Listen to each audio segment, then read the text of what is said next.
Then Namara. Flint. Gordon. Darius. Velhiri. And I'm your DM Alfred, and welcome to tonight's session of the Magical Misfits. Rolling fights in the dungeon, we're ready to play. As your assembly, here comes the fray. Warriors and wizards, let's fight tonight. Through swords and spells, we take it back to life. Never think this fixed, we're gathering our crew. Chaos and strategy, we're breaking right through. Enemies lurking, but we're never afraid. Forever we'll conquer, let the legends be made. So roll the dice and let the fire. With every crash, we climb higher. Just be close to the fire.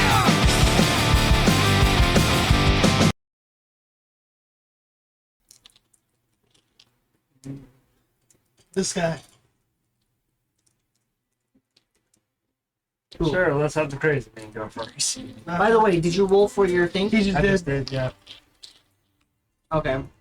So, Bearden, you go ahead and you wake up, and pretty much as you wake up, you have the sunlight that just comes through the curtains, and it pretty much just like pierces your pretty much like blinds you a little bit there. And you have to wince at the bright light. And you look around and you see pretty much this Vigil on the chair, just like knocked out. What are you doing? Right for this, I'm gonna go back to sleep. Okay, so you go ahead and you go back to sleep, you knock out. And as that happens, we have so as that happens, you go ahead and you fall asleep into a slumber, and then all of a sudden you feel like this. You feel like you're asleep for a couple minutes until Vigil pretty much like shoves you awake a little bit, and he's like, "Hey, come on, you can't sleep in, buddy."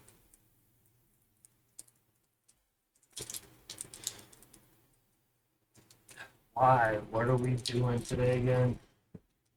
I don't know, but I think Darius has some stuff planned. We should probably go wake him up. Of course he does. I basically use Mage Hand and try and just push him out the door while I'm crawling out. Okay, so you try putting the mage hand on him, but as you do, the translucent hand is pretty much just like on his face and just kind of like trying to shove him out the door, and he's like, no, come on. I'm going. Alright, well, I'm gonna go ahead and wait outside for you. Go ahead and get dressed. I'll be over at Darius's. Yeah. Alright. No. Basically, Who's not there? Huh? Who's not there? Who's not there? So he doesn't know that you're not there, so he goes up to the door, and he knocks on the door. When he does, the door, like, opens slightly, and he kind of peers in. He's like, hello? Is any of your stuff in that room? Well, a few of my extra weapons and my foxes. Your foxes are in the room, and you're not there. Okay. So the foxes, Musu and Haim, kind of just perk up their ears and just kind of, like, look at him. And he's just kind of, Vigil kind of squints his eyes, and he's like, Okay. And he kind of closes the door, and he walks in, and he opens the door again. Well, he walks into the doorway. He's like, are you dressed yet?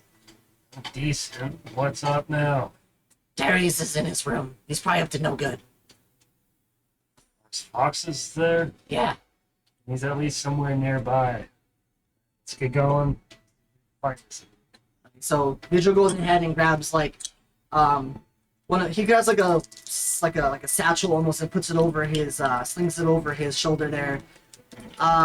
Where are you at? I'm out back practicing with my axe. You're out. Okay. So as you guys go ahead and go down, Karn, where are you? I'm in the room doing squats. Okay. So you hear pretty much the door close because their bedroom is your individual's room is right next to yours, so you hear the door close there, and you just hear Vigil like, come on, let's go downstairs. Yeah. Is anyone else awake yet, do you know? See the first one. Probably Darius, and you can go check on Karn if you want to. So at that point, I'm basically hearing the grunt and just knocking on the door. Just Now, what do you want? Just seeing what you're doing. See if you're awake. Barney's awake. Alright, well, since of us are going down for food, so you need a shower. Da, my friend. It's killing me. You just hear this like slight accent just seemingly forcibly comes out of his mouth. You doing alright? Maybe sound a little different, man. Get away from the door. Okay. Tell you what. Fuck me. Um, I think you took too many hits on the head last night. alright. As you look around, you see Vigil. He's about to go down the stairs, and he kind of just like looks back, like, who's in that room? Apparently caught him. Why does he have such a weird accent? You're not. I think I know. I'm the one with the crystallized hand and multiple voices in my head. That's a good point. Okay, let's go. Heads down the stairs. So as that goes on, Yohari, you are. What are you doing? It's in the It's early in the morning. I would be giving Mora. You're gonna be giving her a lecture. So you went back and I'm surprisingly. in my apartment with Mora. And So backtrack a little bit at that night when you came home. Surprisingly, Mora was still in her restraints because you guys did restrain her before leaving. But she was just like locked up and she was just knocked the fuck out, just like snoring. And when you came into the bedroom, like whatever sheets you had was kicked around and it's all messy. And then there's just like a puddle of drool just on your bed, like staying there. And I'm assuming you probably, is she still restrained or did you finally like release her? no, I left her there and I curled up on my couch. Okay, so let's just say it's in the morning, you go into the room and she's just still sleeping there. What are you doing? Wake her ass up now. Okay, you wake her up and she just kind of looks up at you and she's like, oh, no, 5 more minutes, more sleep, more. Should have gone to bed early last night instead of causing trouble, Mora. Or it caused no trouble. I see. You get up now.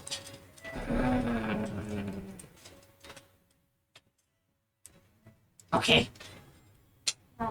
Undo her restraints. Okay, so you undo his springs and she just like, she jumps up suddenly and she's like, as she jumps up, like you notice that even though she has like some clothing on, like she somehow was able to like undo her like pants and she stretches like her drawers just like flop down and she's like, I'm free! And she just like jumps up and she starts like running out the door like butt ass naked.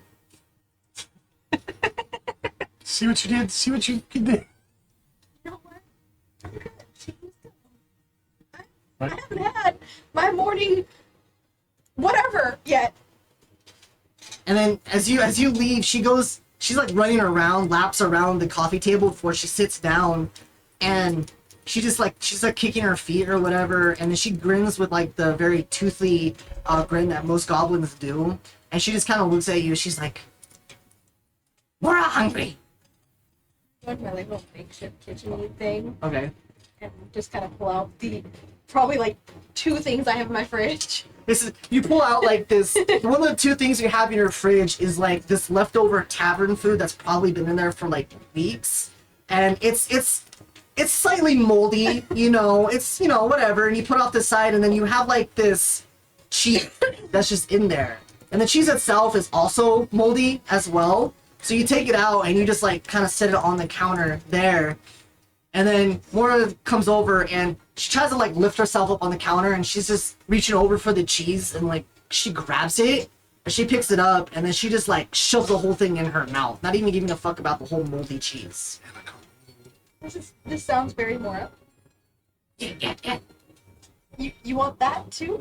I gotta throw it out anyways. She like kind of picks it up and she just starts like gnawing on it and like the food itself was like, it had a few biscuits and like some sort of like dark meat that you were eating. You took like maybe a couple bites into it, but she just starts like mawing on it like a fucking piranha there. And like food and stuff is just like flinging around everywhere. Some of the pieces of food like slaps you in the face as well. And she like stops and looks at you and just, Thank God. "More gift to you? You want some?" My hot oil or my hot gasoline and just drink that. Okay. She just starts eating it or whatever. Thank God she's a goblin or she'd be dead. So you go ahead and make your thing, and then after that, you go sit on the couch, and she comes by next to you, and she's just like sitting there, just kind of kicking her feet or whatever. Happiest person in the world. from causing so much chaos the night before. We have to work with them more. We don't eat. You did eat, but we have to work with them. No. I eat them. No. We don't eat them. We have to work with them. Why? We need them.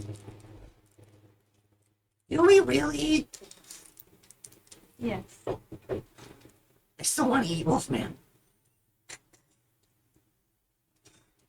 Big Brother Orc probably would want to eat Wolfman too. I see how he looks at him with that thirst for him. Ugh. He's probably just looking at the cakes. Anyway. What cakes? What are cakes? I'm more curious about cakes. Are Wolfman's cakes sweet and delicious? I'm dead. Why don't you ask him that? Okay, I'll ask him about cakes later. I'll ask him about his cakes. And so she gets up and she runs to the room and like puts on her pants and Are everything. you trying to get poor Mora killed? I didn't say choose my own cake. Oh, for fuck's sake. Oh, well, magic barbarian. What do you think I'm about to do? I'm gonna backhand her with my fucking ass. So she comes out after a couple minutes and she's pretty much like all ready to go. She's got her bag on her back and she's got her like daggers or whatever, and you see that like her trousers have like these like thigh pockets, and the pockets are bulky for some reason.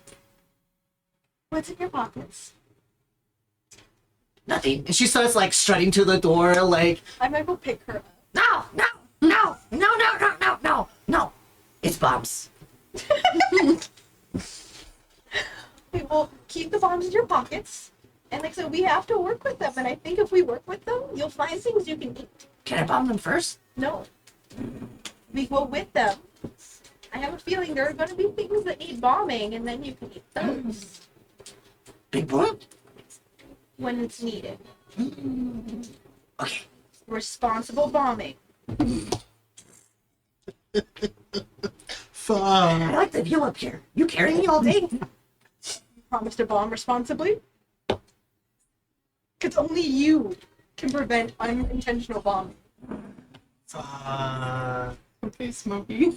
You're right. When did it become a dare I need session? good. I need good goblin. Put it on my shoulder. Oh, Bilari. I had a dream last night. What was your dream of? I was dreaming that I was flying with the weird alien girl that had wings. And as we were flying, we were dropping bombs on the town. Big boom boom.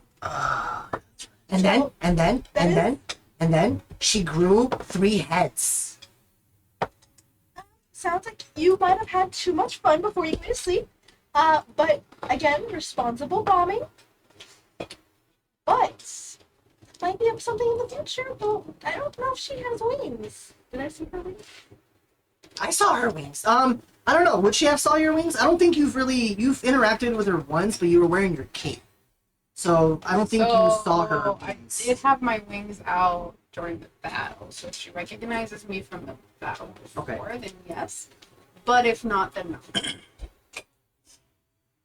Roll an insight for me. I know Mora saw your wings because you picked her up and flew her up when she had like the bomb she'd bombed. Oh yeah, and she bombed the novice, by the way. So there's still like a gaping hole in there. Yes, we know. Okay. I just remembered. She explodes the fucking ship. A big part of it, yes. It's gonna take hours to fix. Or Vincent and Violet was supposed to like watch her, but did they? She fucking left it. Oh, that's right. I need to kill Vincent and Violet. Probably more Vincent. I forgot I was angry at them last time when I left. Yeah, you were pretty spicy.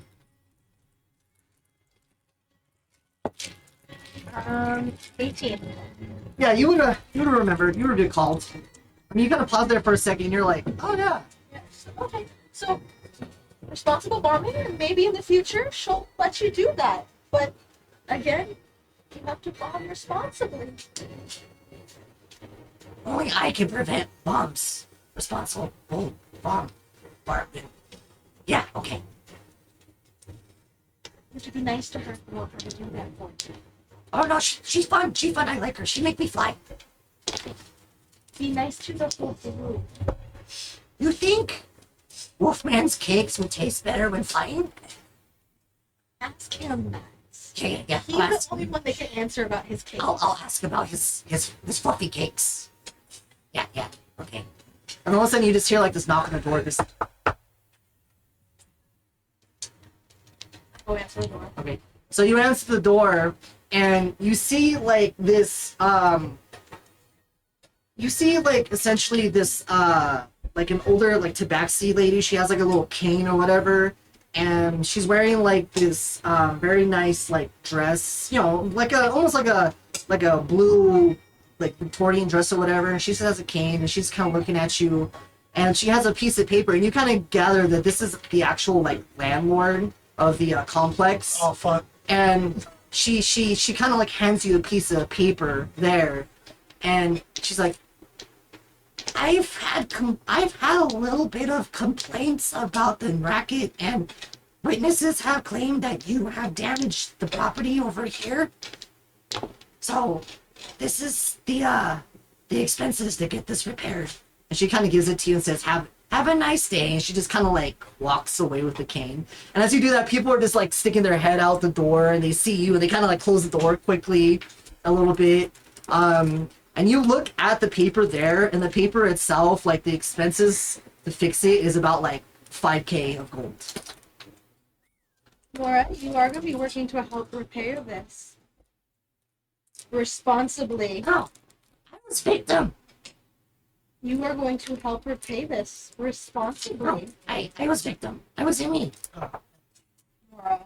Big Wolfman with Laura. with This is not up for discussion. no, fluffy cakes, Wolfman. Beat me up. This is not up for discussion. And then she like, I don't remember, did you guys ever, does she still have the bag of coins that she took from the bodies? I told her to give him back. Oh, that's right. Okay, well, Valhiri is a morally correct person.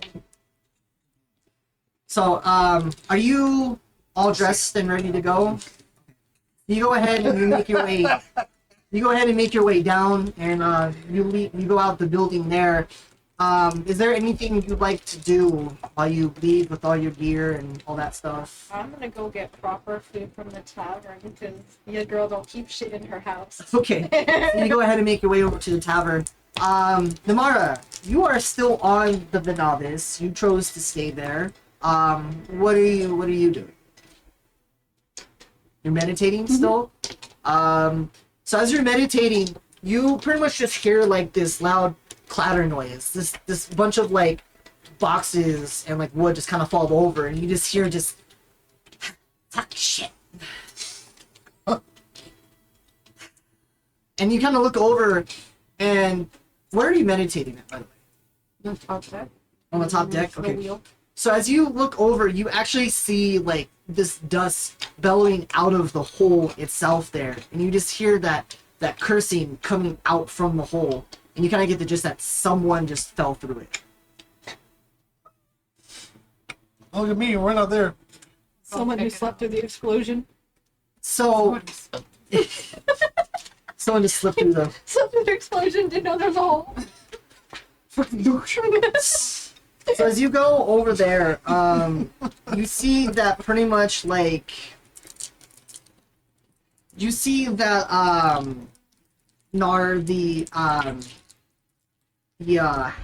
halfling that you guys like rescued. He pretty much wasn't paying attention. He was sweeping and he fell through the hole there, and he's just like in some crates, and he just kind of like looks up and he's just rubbing his head there.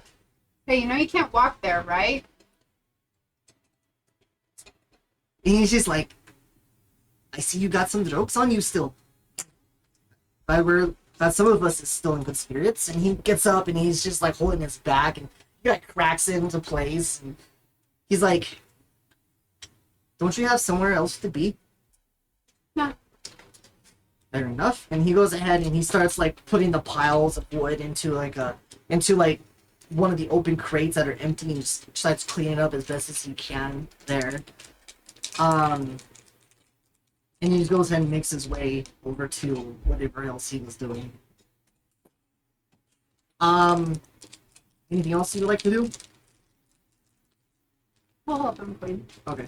So you go down there and you help him clean for a little bit. So Darius, you are practicing your slashing, whatever you're doing with your axes. You've been at it for about maybe like 2 hours now, and you're starting to work up a little sweat there. And as you're doing that, you're just kind of like in this backspace. There's no really like backyard of the tavern. It's more like this like dirt alleyway per se. So you're just kind of like out back there, just practicing in this dirt alleyway. And there's some like kids that are on a nearby like barrels and crates and like garbage, just kind of like watching you and seeing you do all this stuff. And they're just kind of like whispering and whatever. And you can hear them. They're pretty much just saying like, oh, we haven't seen someone like him before. Like, man, look how he's wielding those axes. You think he's a top-end adventurer? Like, I want to be big and strong like him when I get older. Like, they're like admiring from a distance.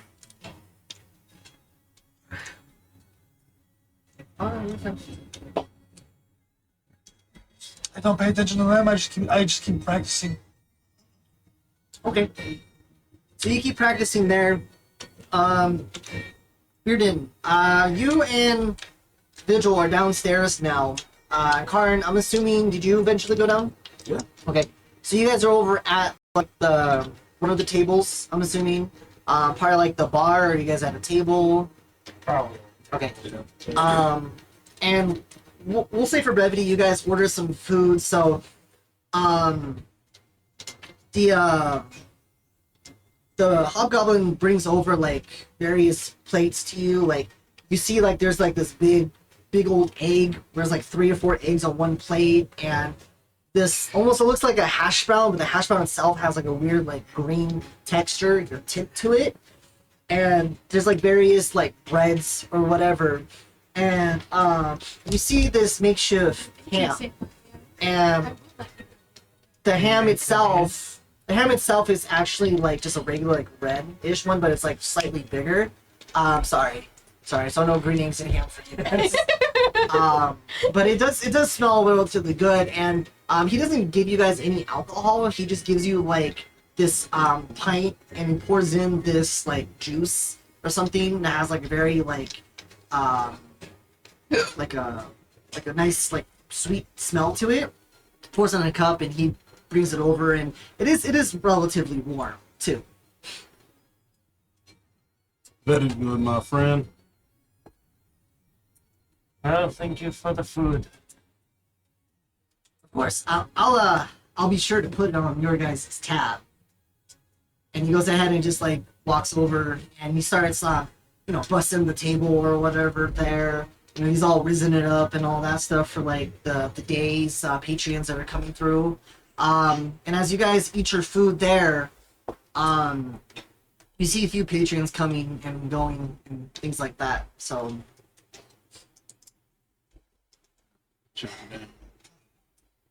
Okay, so we got a few things on our little list to do. First is definitely get that big hole of shit. My friend. And you still don't know where I'm at. I would figure since your foxes weren't panicking or anything, you were somewhere within the vicinity. Yeah, but that doesn't mean you know where I'm at. I wouldn't care that much. I know you can take care of yourself. So, anyway, that might put us back a day or two at most. We're getting that fixed. But the Wolfman ain't gonna be happy about that. Well, you're going. You're getting me mixed up. Now you're calling me the Wolfman? No, he was starting to go Western accent.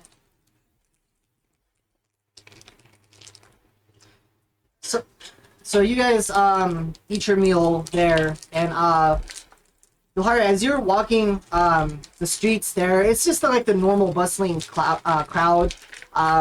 It is relatively cloudy for the day, but it doesn't seem like it's like rain clouds. There is like a slight breeze that's coming through these cobblestone streets and whatnot. Everyone's their usual like gloominess or whatever. Everyone's still making their rounds, going through. There's some cars being pulled through the streets and whatnot. A few white cloak guards are making their rounds as well. Some of them you do recognize, even though they do have their helmets on there. But you don't. They kind of like avoid you and just kind of like make a V line around you there. You too, Kevin. Well, mostly because as you kind of hear like the growling of Mora just on top of your shoulders, and they're just like, yeah, nope, we're not gonna deal with that. Fucking sick 'em. Get him, girl. You kind of get the gist that she's roughed up like at least 80% of them, you know. I'm gonna start carrying like Scooby snacks. But as you walk by this one alley getting close to the tavern, you hear just a bunch of like kids like cheering, and as you walk by, you can see like some kids just it's like a multitude of them. It's like maybe 25 of them just like all splattered around, and they're just all like cheering. They're like, yeah, whatever. And then you just hear like this whooshing sound and stuff like that. And as you kind of look over beyond that, you can see pretty much just like the head of Darius and him just swinging his axe around there. Stand behind all the kids. Okay, so as you do that, you see Darius just doing some like his practices and whatnot there, and all these kids seem to be very impressed. What are you doing, Darius? Still practicing. You're still practicing? You don't even notice her? I'm more in a battle trance than I am anything else. So yeah, he's drawing a crowd, and Darius doesn't seem like he's really paying attention to it. He's just more focused on his technique and his precision. The kids seem more cheerful than normal. Oh yeah, they're just cheering him on. They're actually like enjoying it as if it's some sort of like show. Yeah. He's just. Can I tell that he's like not noticing anything, or is it just that like it just looks like he's? You would, from your experience in the military, you would know that he is honed in his craft. He's focused. Like he is like ADHD hyper focused on his craft right now. Trains. We'll ask about those cakes. And she's just kind of looking around, and you see her. She's just kind of like reaching down, and she's trying to like grab one of the kids or whatever. And she's trying to like reach over there, and she like grabs like this fruit from a kid's hand, and, like picks it up, and she just starts eating it. And she's like, And she just has like this tomato in her mouth. She just munches it on it there, spills some of it on the back of your head, and just like sizzles. She's like, Oh, hey, it's fluffy cakes. Okay, I know. and she does like a backflip and lands in front of the kids, and she like somewhat Naruto runs over to him or whatever. And you're still in this trance, and as she does, I need you to make a perception check at disadvantage since you are honed into your craft. Which means I just make it at normal. Yeah. 17. Okay. You don't notice anything. You're just in your craft, and all of a sudden, you feel this tug on like your tail. I swing at it. You swing at it? Okay, so you go ahead and swing behind. I'm gonna say just make an attack roll, but do it at disadvantage since it is behind you.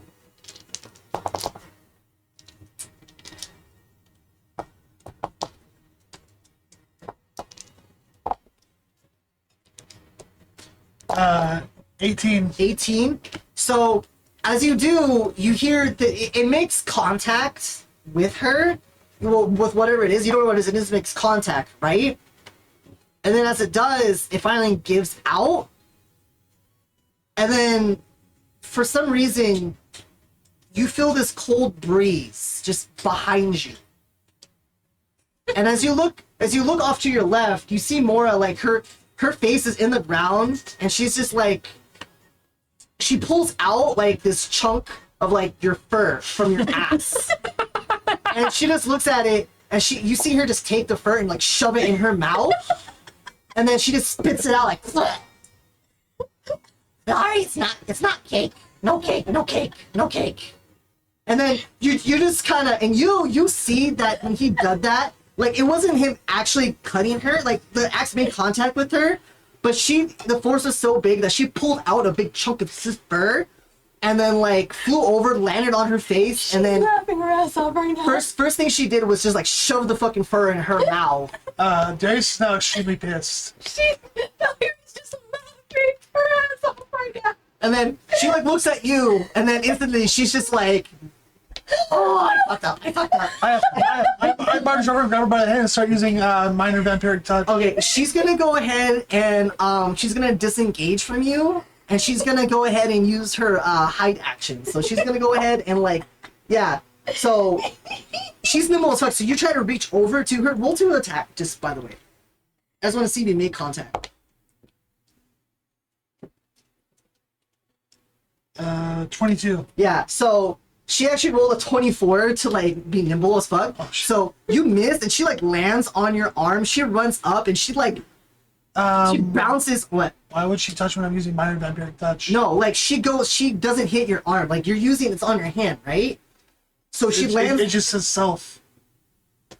What do you mean? Spell, it's just on myself. Yeah, but you have to touch a creature, anything right? touching me.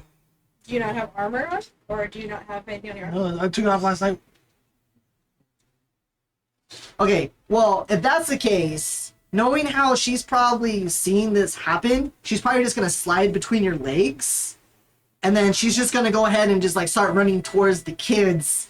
And the kids themselves, they think you guys are just playing, so the kids are gonna run after you and try to like jump onto you and stuff like that and try to play with you as she's like blending in with the crowd of kids. I'll allow the kids to do it. I won't attack the kids. Okay, so they're gonna start jumping on you there, and you see her like get on to Bilhari and like get onto her But head. I do look at more and I go, And you see she's just like taking the chunk of hair that she still has, and she's like putting it in your face like, you want a taste? You want a taste? Come on. I'm looking at you, I'm staring at you going,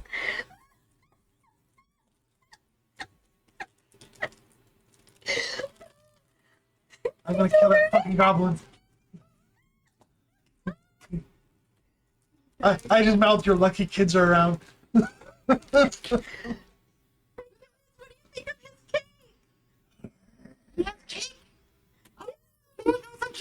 And then you see like Yusumura, she's like, no cake, but you might like. And then they're just looking at him, and they start like trying to jump on you and tackle you and stuff like that. Some of them are trying to like gnaw on you too, and they're like, it doesn't taste like cake. He tastes like dirt.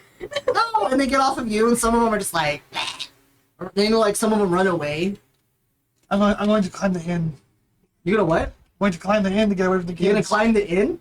Okay, so you go ahead and you don't have to make any checks. Just you climb up the inn itself there, and a lot of them are just trying to like trying to reach up to you, and others are like trying to do like a pyramid where they're trying to get onto each other's shoulders, and they're trying to like reach for you too. Mind you, you got to keep in mind that they're not human kids. They're like a lot of them are a mixture of like tabaxis, half orcs. You know, you got Utais. So one of the Utai kids like have his tail, and he's like wrapped around your leg, and he's starting to like use his body to, like slither around your leg and everything. Please don't make me use Ray of Frost. Please don't make me use Ray of Frost, child. You kind of like shake one of them off, and he just like falls over. I'm gonna stand on the peak, and I'm gonna look down at her and Mora. I'm gonna aim for more. You gonna aim for Mora? You gonna radio frost her? No, I'm gonna drop kick her. You gonna drop kick Mora? Okay, so mind you, you're probably like maybe 15 feet away from them, so you have to like crawl towards them on like the wall. Like you have to Spider-Man your way over to them. I've got claws. I'm okay. So as you do that, you go ahead and fly off, and you try to like drop kick them. So go ahead and roll to attack. Let's see. Back to actions. That's gonna be on our arm strike, right? Yeah. Oh no. What? I got a nat 20. You got a nat 20. So 26. Okay. So 26 does hit, so it's 10, right? Okay, so the attack is actually strong enough to where you hit Mora and you hit Bill. Oh no.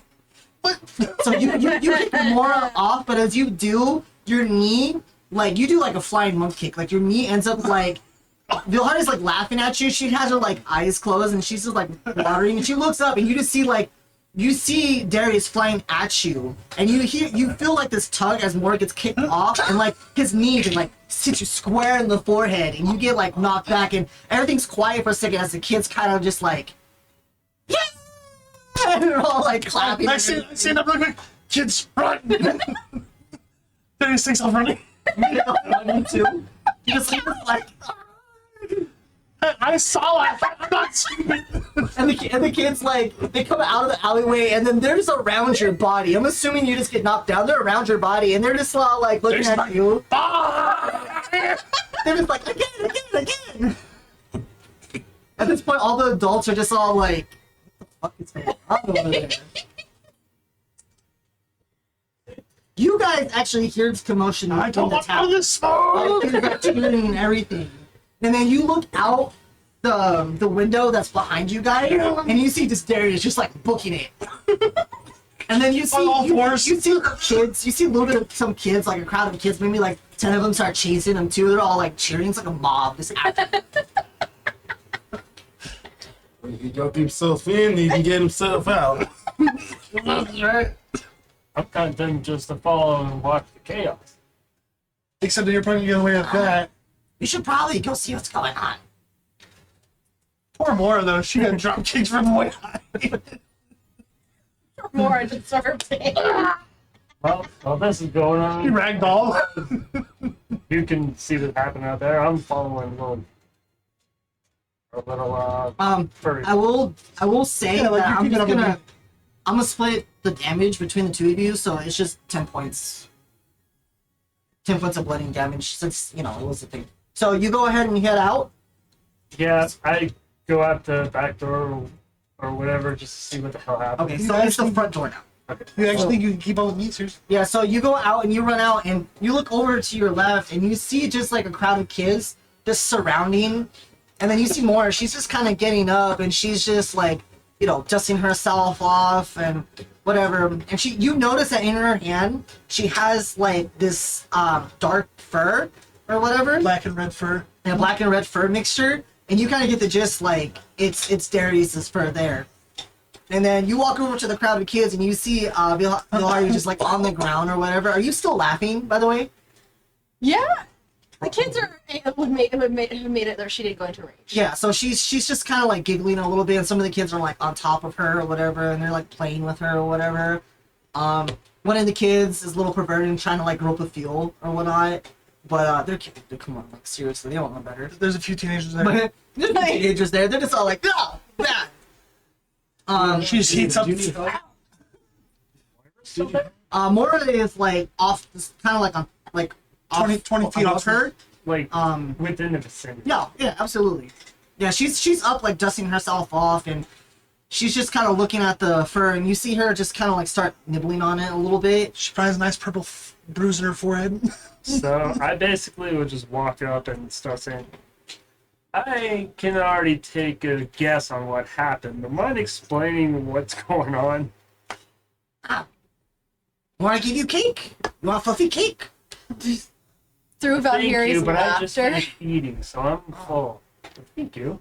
through Valkyrie's giggle, she's gonna sit up. She's like, I kind of played a little joke on both of them. Kinda could get an idea since I saw Darius running like a wolf out of hell. That was after I kneed her in the face. And then as you guys are having this conversation, you look over and you don't see Mora like anywhere. But she is starting to trying to climb on top of you or whatever. And she like takes like Darius's fur and she's trying to like tickle you in the face with it. Want some fluffy cake? I pick her up, about to scruff her neck. Chop her. Big brother, why are you so mean to me? Barney's in bad mood, darling. You want to talk about it? More a good listener. No, my friend. Okay. So she gets up and she like kind of like goes over to like a crate itself and just sits there and just is watching. And a lot of kids are noticing you and your like red hair and your very like grayish skin. And a lot of kids are starting to notice you too. They've never seen like a full-on like work before. They've seen a lot of half works or whatever, but you being like a full-on work, you're a couple inches taller than them and more meatier. So they come over to you, and a lot of them are just trying to like grab your arm and trying to like swing your arm there. Fluff cakes. And some of the kids are coming over, and mind you, they're pretty much like the same height as you. I wish I had my armor on. So these kids are like, some of them are coming over and like they're like pinching your cheek or whatever, and then they're just all like, you know, trying to play with your hair or whatnot. Mind you, these kids are anywhere from the ages of like 4 to like 6, maybe 7. And it's various races too, like random ones. You okay, Caleb?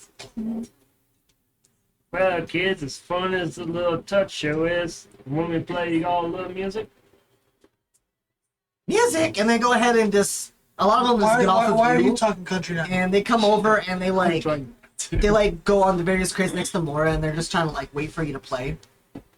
alright. Hey, big man, wanna help me put on the show here? God dang it, nigga, me talking there, dang it. All right, my friend, we're gonna put on a little show for y'all here today. All right. I need you guys to both make performance checks, please. I don't think Karn knows any fucking music. Oh, I have the music, I just need you to like dance or Oh, are you just give them advantage then. You don't have to roll. Yeah, just Yeah, you get advantage. yeah. Oh, thank God for that. Dirty 20. Okay. So easy enough, like Karn, go ahead and describe to me what you do. How do you make music? How do I make music? I'm gonna start singing like orcish war songs. Okay. So it has like this weird, he starts singing this like, it's like a, Mongolian throat. yeah, I was gonna say it's like a Tibetan Mongolian like whatever. Alright, I guess after a few seconds, I'll start putting my lute to like the basic beat of it. And it ends up being like this like nice banger of a song or whatever. And instead of drawing the kids are pretty much like having a good time, and then you start drawing like a crowd of other people that are starting to like come by and watch, and then they're starting to enjoy it as well. All she wanted was breakfast. And then I'm assuming Vilhari, you're already up and about. What are you doing? I'm watching this. So you kind of you get up and then you see them start doing the performance, and you see Karn, he's doing his like his deep yeah, that and Mora's over there, and you see her, you look over and you don't see her on the crate at all where she was supposed to be. This bitch. Do I see at all where she could have potentially went? You can make a perception check for me. Just watch. Try to fuck the game. See jack shit. Trying to hope she's like lost. 6. 6? Yeah, no, you have no idea. You're too memorized by the Tibetan deep throat singing. We ain't found shit.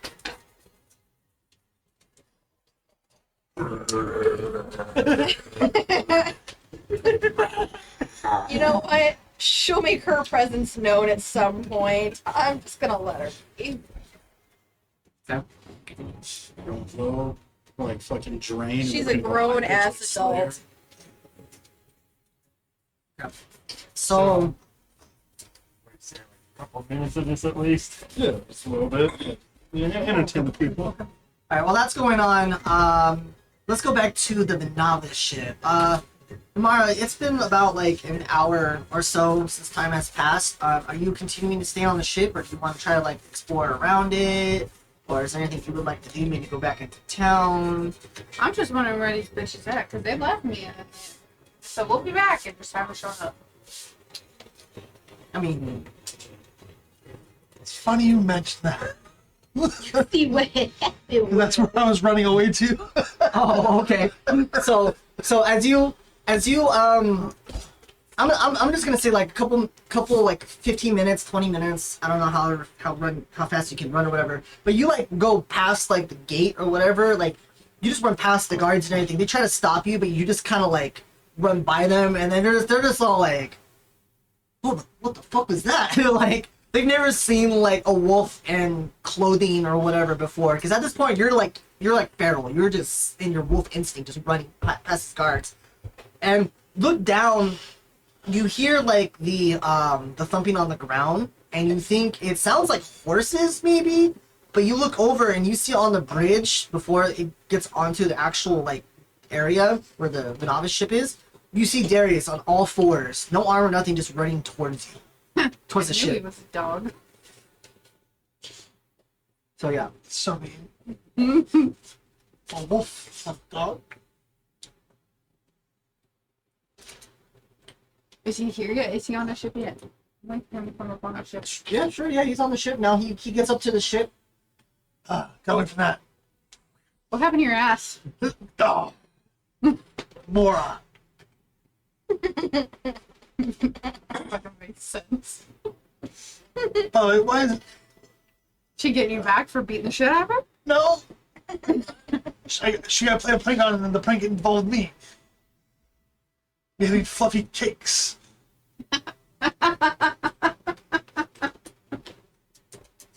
Damn barbarians. Oh yeah, giant hole and shit. Yeah, Alright. yeah. Think of that. How? Why? When? Gunpowder barrel, goblin inside. I shut the lid to keep her inside and just. She wanted out and tried blowing her way out. She's the idiot that solves everything by blowing it up. Okay. Mhm. She's not coming on our ship. She can be in a rope dangling by the ship, but that's about it. That's a good idea. We'll dang her. It's the chow. She's the anchor. These are fucking bait. Literally. Hey, lizard, lizard. Here, Dragonborn, come. Here's a little goblin you can get now. Why not being eaten? No. Alright, so how the fuck are we gonna fix this ship? Well, let's find the parts we can, and I'll start using mending. So I need something to do today, anyways. After kneeing Vilhari in the face. As I was kicking the goblin in the face. You're telling me Oh, okay. you need the woman who put an orc through a wall in the face? By accident. I was on top of the building. I jumped down to kick Mora in the face after she ripped my cheeks off. After you abused the shit out of Mora last I night, did not abuse her. ran away like a coward. Thanks for that, by the way. Hey, she started being the shaggy, so I beat the shit out of her. Do you have a death wish? I think you have a death wish. Probably. Is it because your wife left? No, it's because everyone's dead. Ah, shit. And she didn't leave, she got kidnapped, bitch. She left before she got kidnapped. On a mission. She still left. How's it a mission? I'm just gonna make you as part of the ship. Mission to get some dick. You sure there's not another dog? She met a Rottweiler. She was on that diplomatic mission. She went into Maxie. ThesePeopleMeet.com. I'm sorry. Only dogs. Just because you played with Maxie before.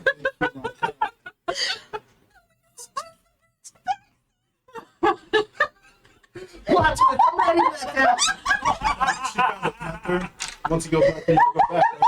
Darius. Oh, I missed. Damn.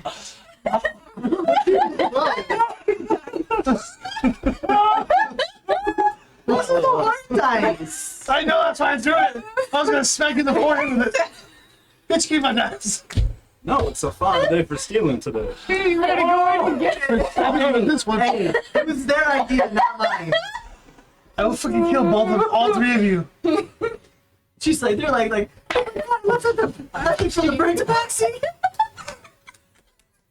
Breathe! Breathe! Jake's dying over here because y'all. I'm trying hard not to laugh myself. We're starting off great this session. Good. We're starting off great. We're ending off great. This is the end of the session. All right, so we need to fix the ship. We need to mend things so you don't die. Well, what we need is you go find wood. I'll fix ship. You're the dog. You know where sticks are. I'm have something to remove off your wing and use those as part of the ship. That was pretty racist. That was pretty racist. That was. Fetch, boy. Next thing she's gonna be deflecting, looking at him, calling him a furback. I get to. I'm gonna reach over and pinch your nose. I'm smack him with my wing. Smacking my axe. All right, so we find the wood, we fix the ship, we mend the ship, and Oh, then what's the plan from there? I feel bad for them right now. What did they do? My fox are still back in the inn, probably going ape shit right about now. Oh, and don't know. I don't know where We're you're walking out. in, so I can't send racks. and they're just burning at 2,000 degrees Fahrenheit. It's burning down the tavern. It's no big deal. It's just a tavern. They're fine. having a rock concert. There's like fire in the background. Yeah, rock on, bro. The kind of pirate Dude, yep, that's our band. Try That would be a prop. I don't have any way to communicate with them either. Probably figure it out. But what were you saying earlier? No, I was saying, okay, so we gotta fix the ship, we gotta find the wood, Yes. mend it. I'm aware. What is the plan after that? Since you guys have been gone for days and I've just been here watching the ship. Okay, so we need to finish gathering information. So we need to speak to the lord of this area. And we need to speak to the lieutenant, but she wasn't there yesterday, so I have an appointment with. So I have to go back and do that later on in the day. Okay. So we're gonna gather material, fix what we can, and then I'm gonna send the cow over to finish. Alright, so let's fix the ship. Because he has mending too, right? I do too. I think I do as well. Okay. So, you guys go ahead and you start preparing to to fix the ship. You do know that a lot of the wood splints are still like underneath the ship, and there's still some of the wood that's just scattered across the ground. So you spend a good like 30, 45 minutes just gathering all. I call the other guy out to help too. Okay. So Nara does come out and he does help you. He was in the middle of like mopping the interior and kind of cleaning. He's been the one that's been mostly keeping the ship like relatively clean and tidy for you guys. Oh yeah, he's pissed. He fell in the hole. I look at him. I pat him on the head. Is he? Did I sense any damage at all? No, he's fine. He's fine. He's a little like weathered, but he's fine. He's seen tougher days. I put a good pint of alcohol aside for him. Right, thank you for that. And he goes ahead and just starts picking up the wood and just tucks him in his arm and brings up the ship. And he's just making like a pile next to where the hole is at there for you guys, so you can start like casting mending on it. I start focusing on the frame first. Okay. For the structure. I will say you guys spent about like a good like hour and a half fixing the ship, and eventually you do patch the hole there. So everything is perfectly fine. If you did take, I don't know if you took any damage from that on the paper, but if you did, you can probably just add the HP back from like the hole or whatever. No, we didn't, because you didn't say how much damage you took. Oh, yeah. Perfect. So with that being said, the ship is fixed. It's about maybe like 10 o'clock in the morning. Anything else you guys like to do? Namara, you want to come to the city or stay here? I'll come with you. Okay. We start walking back towards the city. Okay. With the cloak or without the cloak? The cloak. Okay, I gotta make sure. Okay, so you guys make your way over to the city. You guys are walking by the trees again. I am gonna have to make you guys make wisdom saves for me, please. Since you are walking by the trees. Wisdom saves. Un momento. 19.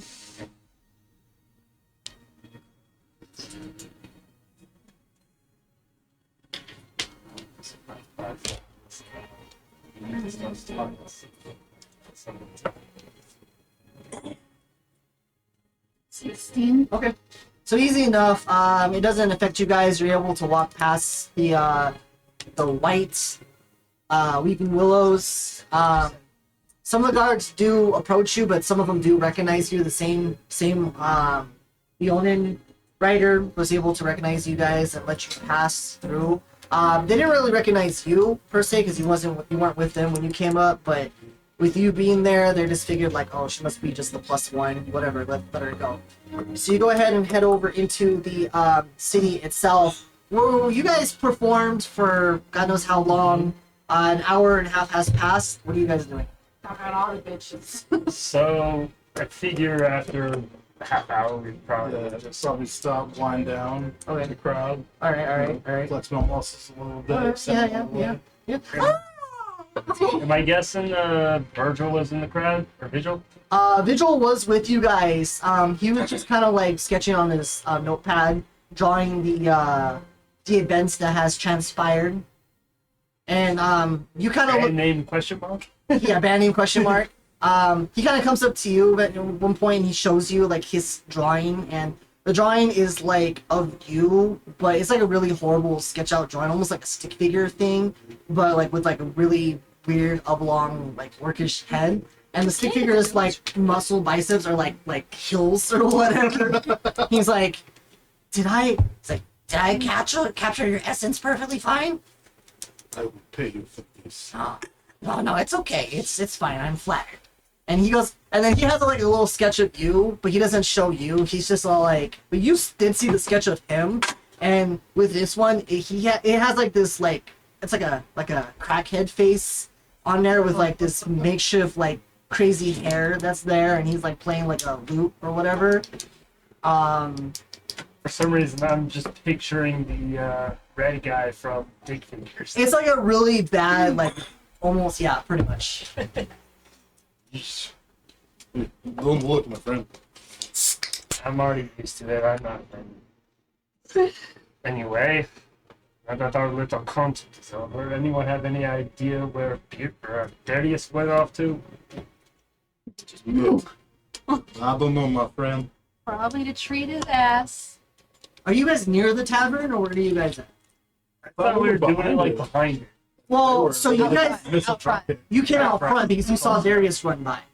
Yeah. So he came out from the alleyway, turned right, and then went in front of the window. So you guys are out front. Yeah, just we're out front and alley, right? Doing this. So- Going to the concert.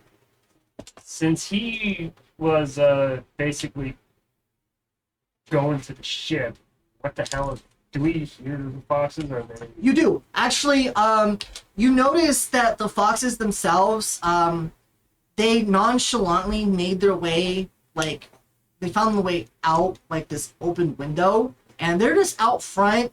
One of them actually comes over and, like, sniffs you, Karn, and they just kind of, like, sniff you out of curiosity, and then Musil comes over and, like, sniffs you, and are they both, what's the genders of the foxes? Musel's male, Heim's a female. Okay, so Musil actually lifts up his leg and he kind of like tinkles on your foot a little bit. Potential baby I am honored, foxes. my friend. Just so you know, that's pretty hot. They're Well, they're lava lava foxes, so a few thousand degrees Fahrenheit. It kind of burns. Yeah, I think he likes me. yeah, As you'd scream. yeah. Your skin is just like burning I'm and just melting. fucking like, Yeah. Do I And then he- see all of this? Huh? Do I see all of this? If you're still in the vicinity, yes. Yeah, I wouldn't have gone anywhere because I was watching their show. Yeah. Yeah, you actually do see these two like these blaze foxes there. And actually, now that I think about it, you are very familiar with blaze foxes. Oh. You are very familiar. They are a very common creature in the fire plane. And you are aware of what they are, and they actually take notice to you, and they start to come over, and they make like that cute like fox noise, and they start like, you know, coming around you, and they lay at your feet. And seem interesting enough, like these foxes aren't really panicked. They're actually really calm that Vilhari is actually here. I'm gonna kneel down. Like, Yeah. And actually, when you love to pet see them, this. you can actually feel their fur and their warmth coming through your hands. Normally when you pet regular animals, you can't feel too much, but when you pet them, it's weird, as if like you do like this weird like nature connection to where your flame is starting to like pulsate with their flame as well. So as you're petting them, they start to brighten up, and then your hair starts to kind of brighten up. It's a weird like connection that you have with these two creatures.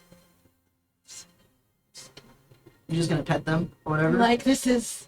And as you're doing that, Darius, you come through and you actually see these two blaze foxes just like friendly as fuck with Vilhari, just cuddled up with them, and they seem to have like this rhythmic like pulsating glow with their flames. That's fairly interesting. How's your forehead? Sorry about that. Was not on purpose. Meant to kick the goblin Fair. at you. I made you the butt of a joke. Literally. I'll let it go. I need your forehead. You got my cakes. Speaking of words, a little goblin bastard. I don't know. I figured we'd be notified of her presence eventually. Make a perception check for me. By the way, Darius, why are you walking around half naked? I was gonna reach over and grab the goblin's little gnome smacking. Okay. Ow! If it's an actual question, what the hell? I was out training, and then things happened. We'll stick with things. 24. 24. You actually notice that she's not really in the vicinity, but you hear like this cart just coming by, and as the cart is coming by, you see her like on the back of the cart there, just chilling, and she just has like a pouch full of various like, you know, foods and other knickknacks, some coin and some like gems with her. Yeah, the hurry. Looks like your little tag along is causing trouble. Stealing again. Tail, Mora. Give it back! Huh? Give it back! More I don't know what you talk about. Mora? And she like jumps off the cart, and she's like, They know here. They leave. Imora now. Go give it back. and she goes ahead and just like kind of walks by you, and then she just like with her head down, she just kind of like turns around the corner, and you know, she's gone for like a couple of minutes before she comes back with like the pouch empty. But she did keep one of the fruits that she's eating. Since you've already put your mouth on it, that's fine. Okay. She starts chewing on it. Darius walks back up to his room, puts all his armor back on. Not having that happen again. Oh, welcome back, Mara. How's the ship doing? Well, it was busted, but we fixed it. Let me guess. The goblin? Yeah. Speaking of that, where is Vincent? She blew up a hole in the side of the ship. Why did we let her on the ship again? Well, maybe next time we'll tie her to the crow's nest, use her as a wind flag. I suggested we hang her from a rope from the side of the ship. Same difference, just higher up. Anyway, what's the plan? Since the ship's got taken care of, I'm sure there's something else we need to do around here. No. I'm just waiting for you guys to tell me where we're going next. Darius comes back downstairs after putting his armor on. Much better. Now she can't get to my cakes again. Cakes? Bet you learned. Shut up. I don't even want to ask this. Disgusting. It's kind of funny, Carl, because you kind of smell like you were touched by it. I will never touch dog ass. Dog ass touched you. She gonna scoot across your floor. No, her little goblin friend like tickled him with it. Yeah, she tried to give me some zipper. Foot shims got launched in the stratosphere. He didn't know it was dog ass. Disgusting. She's the same Anyway. as cakes. So what's the plan, Darius, now that you're all ready? Well, we need to go talk to the lieutenant. Set an appointment with the local lord, so we can get more information. Why are you trying to talk to the lieutenant?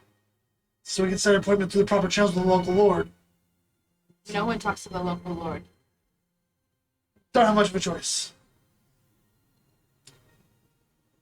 You have fun with that. You Hey. don't get a choice either. Vigil. What? Should we get going? I'm pretty sure we are starting to run a little low on the supplies and shit. You going where? Do a little shopping. Didn't we just go shopping? Don't I mean, we got- supplies. I mean, I know Namara got some. Did you get potions?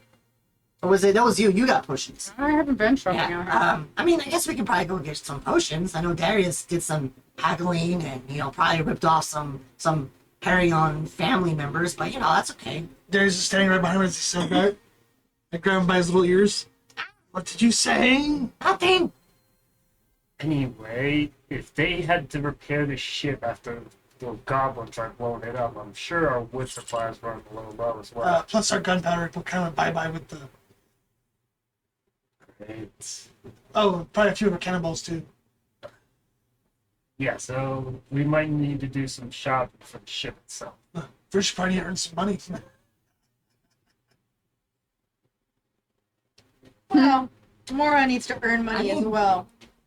I mean, You she's- actually. Sorry, go ahead. I was say she's going to be responsible for the damages at my apartment. And they're responsible for the damages of my ship. Mora was getting money. Mora had money, but you told me I to give said back. responsibly this morning, You said be responsible with bombs. and I also said you are going to help me pay this back responsibly. I also told you it was non-negotiable. What's the bill for? But what if Mora? The damages at the apartment? Let me see. But what about Big Brother Orc? He was responsible too. Yeah, you think it's like 5K. What about Big Brother Orc? He was there too. I handed the card. Dropped on the floor. Look how much it costs, stupid. This started because of your actions, Mora. I You whispered will be your- responsible. He made me up. You were responsible for the course of actions. You will be responsible much for the damage. Bill is. I hand her back the bill. What if Mara's still from Bad Guys? Are there bad guys in town? No. There are bad guys in town. Not the Points at Darius. Darius pulls out a mirror. Don't you have a mirror? Where do you get the mirror at? What am I? He just takes out his like freaking My bag hand. the bag of holding, pulls out like a Uno reverse card, but like, no, you. Look in the mirror, because that's the bad guy. Go rob yourself. Ready? If you were smart, Mora, since you're good at explosives, you'd go over to the mine and help them clear out the mine and make some money that way. And then you can blow shit up and make money at the same time. Jill, shall we go see what we can get while we're here? Riddle is KB. Vihari, you do know that there are some like places that can do like, temporary job placements, and then you can also do like side quests per se. There's always people like putting like job boards up, but instead of like the local guild hall, they usually have like a job board, I guess plaque or whatever, just kind of outside the barracks themselves, where local people would ask help of the public or whatever. And sometimes the White Cloaks would take voluntary hours to help the local townsfolk out with various like chores and things like that too. So that's one place they can look at to see what they can help with.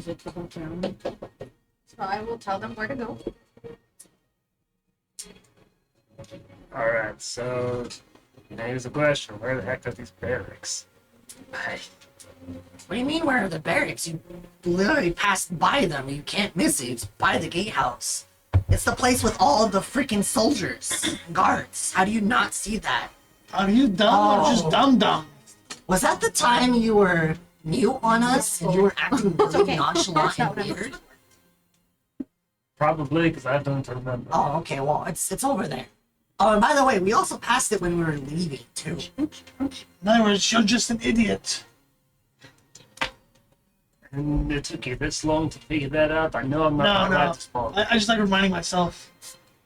Alright. Shall we get going? See what we can get? Anything that's within the day. Okay, yeah, you guys can go ahead and do that. So you guys go ahead and make your way into the town itself. Namara, we're gonna go ahead and start with you. Is there anything you are looking for that you would like to get? Weapons. Weapons? Kind of weapons. I bequeath you Mora. No, I She's don't like, want that here, one. here's the weapon. I think we want that double-edged I want sword. that one. Return to sender. We already dealt with one. Honestly, any kind of weapons that I can, like small daggers, stuff that I can throw. I probably need more arrows. It's nice. Okay, so you go through and you look for. You go through the the market center where it has a bunch of like tents in front of these like three-story buildings that are kind of crooked. And in the center you have this like pond or this water fountain there with like a statue there as well. The water itself is relatively dark. It's not necessarily dirty, but it is dark there.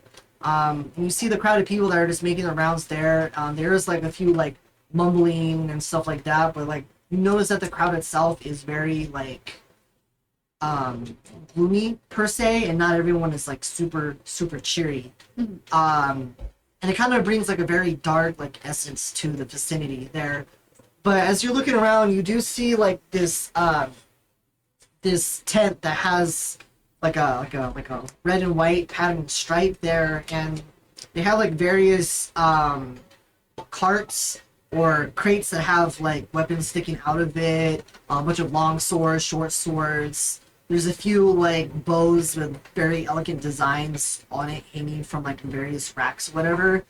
And there is this nice like red carpet that's just kind of draped out in front. And there's a few patrons there that are looking at the various weapons. Some of them are like completing a purchase.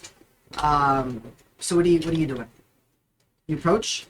Yeah. Okay. So you go ahead and approach there, and you see this rambunctious like half-orc woman there, probably like mid-40s or 50s, and she has like this wrap around her chest there, and she has like a few piercings on her nose and her eyes, and she has like these very like bright like orange eyes there, and she has like this very like burgundy red hair that's kind of like in a ponytail that's like thrown over her right shoulder there.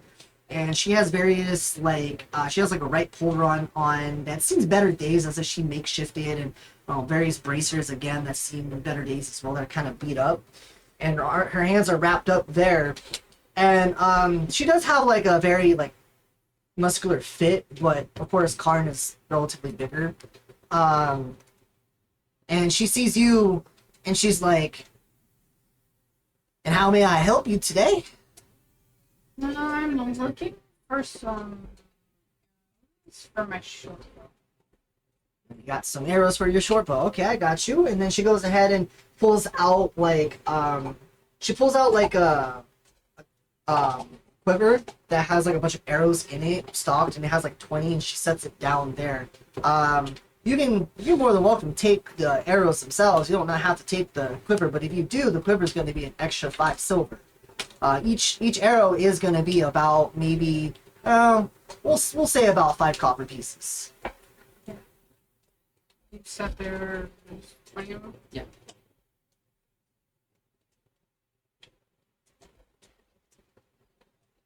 So 100 copper. Yeah. So, I know for a fact, like, if you do, gold per copper, it's... It'll calculate for me. Yeah.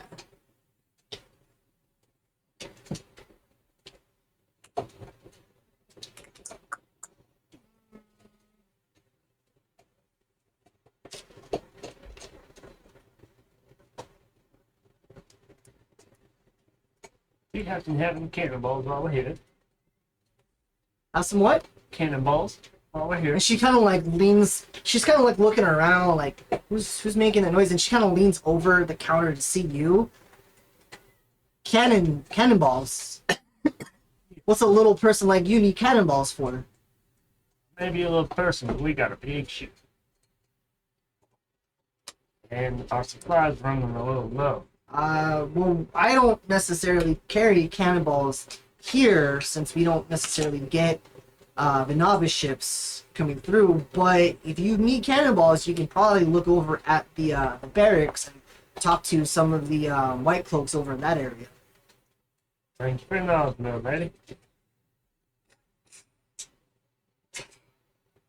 God, why do you keep doing that? And I asked her about the. Want to head up Is that some here? big funky jobs over that way? No, my friend. Let's go look for work. 10 silvers. That's better than they said Because- before. It's going to be some fun jobs while we get One all silver the is 10 bucks. supplies. Let's go. Um, So how many silvers did you give her? 10. 10? Okay. And then. Do you have any daggers? I do actually have a few daggers here. I got the regular daggers, and she actually pulls out a bunch of she pulls out like 6 daggers and lays them on the table, and each dagger has like they're just regular ones, just like the basic like steel dagger or whatever, just wrapped in like a cloth or whatever. But some of them have like different colorations to them, but they're just regular daggers. I do have that one, and I also have one dagger here, and she goes ahead and pulls out like this this like slim box, very nice red wood box, and lays it down on the table, and she clicks it open and just opens it, and she does. You see this nice like dark dagger that kind of curves at the tip, and on the hilt of the dagger, it has like this weird like snake that's wrapped around it that has like a snake head of a cobra that like sticks out with its mouth open. And as the dagger curves there and the sunlight hits it, you notice that it has like this weird like shine to it as well. And the dagger itself is very like, it's like, what do you call it? The starts with a D. Damascus? Damascus like tint to it. It's like a dark Damascus color. She goes and says like this here, and she takes it and she like twirls it around, like stabs it in the wood. And as she stabs it in the wood, you see like this weird like purple ichor just kind of ooze out of it. This here is a dagger of venom, very deadly to the touch, and can bring down any foe with a single swipe. How much is that? How much do you think it's worth? I'm always up for some trading if you have any goods on you that you would like to trade. I can give you this dagger for that pretty bow that you have on your back. Worth the haggle.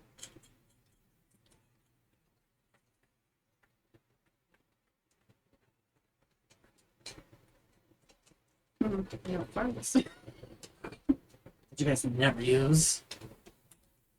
Man, imagine you sell farts and I tell Joaquin about that. He's gonna be pissed.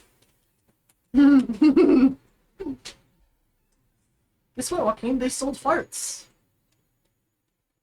I have this blue crystal. If you want to take a look at it. I'll take a look at that. Mm. She takes it and she kind of like bites on it a little bit and plays with it a little bit, and she's like, "That's definitely real."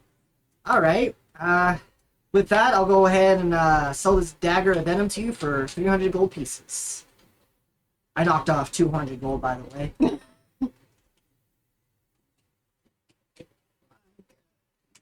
All right. Say no more. She goes ahead and closes it. You just want to take the 6 daggers? Daggers themselves are going to be 5 gold each. I'll take 3 of them. Take 3 of them? Okay, so you go ahead and give her Give her that there. Actually, I do have one more dagger that you might be interested in if you care to take a look. The ungodly price. Sweetheart, any dagger that does its worth is going to be ungodly price. I'm good with wisdom. All right. You want to look for any armor or anything like that? Maybe bolster your defenses at all? Nothing. Any fancy jewelry for the lady as well? She pulls out like a display case that has like various like rings or whatever. One of them has like a nice red tint to it. There's one that has like a little water drop coloration to it. I don't really feel like being haunted right now. Oh no. I guarantee you, these rings are 100% ghost free. 100% taken. I'm gonna go. Have a good night. All right. So you go ahead and just you go ahead and have 6 daggers, so you can add that to your inventory. Plus just like 60 arrows if you want to do that. What is Hilari? Is there anywhere you would like to go shopping, or you have all your equipment that you need? I mean, any of you guys, if you want to go shopping anywhere, you know. I was dragging people and Karn to the barracks so we can look at the board and go find the animals. Darius. I'm heading over to the armor. Armor?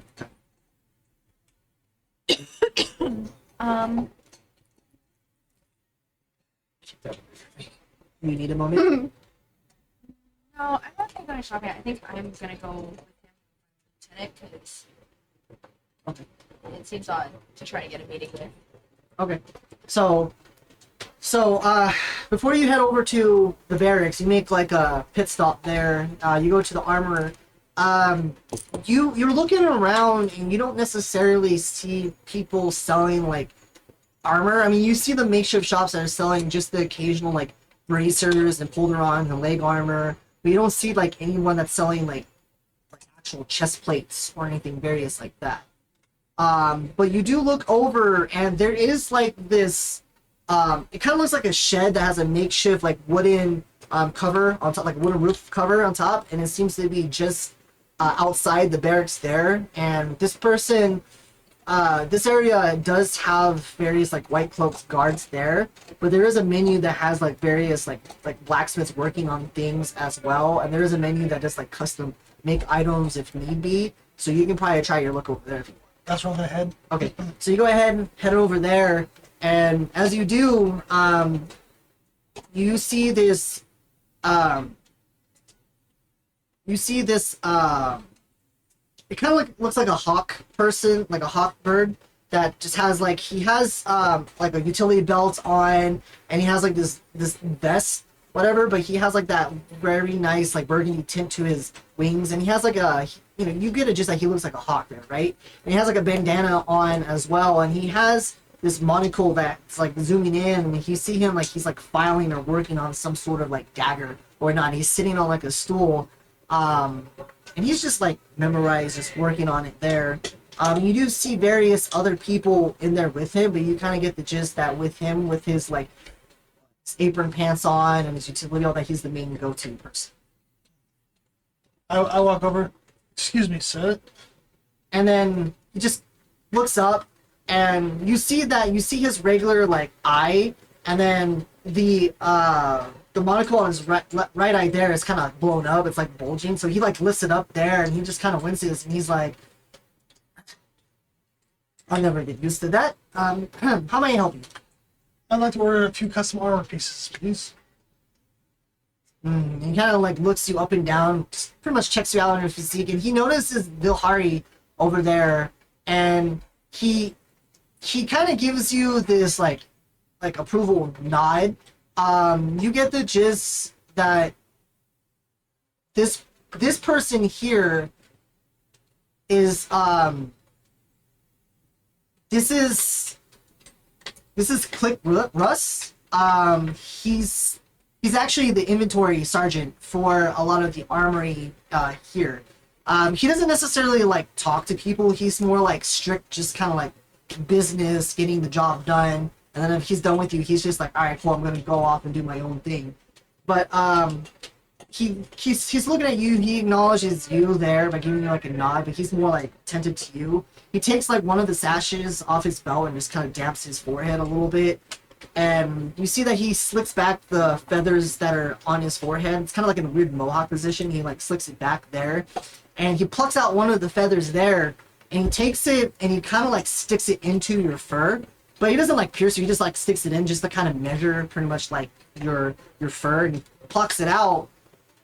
And you see that he puts it onto the table, and he's like, "Yeah, I can probably help you out. What you need?" I would like a new helm and a new gauntlet. Is there The new helm must obviously fit my interesting face, and the gauntlet would have a small built-in shield. And he's going ahead and he's like taking notes of it there. All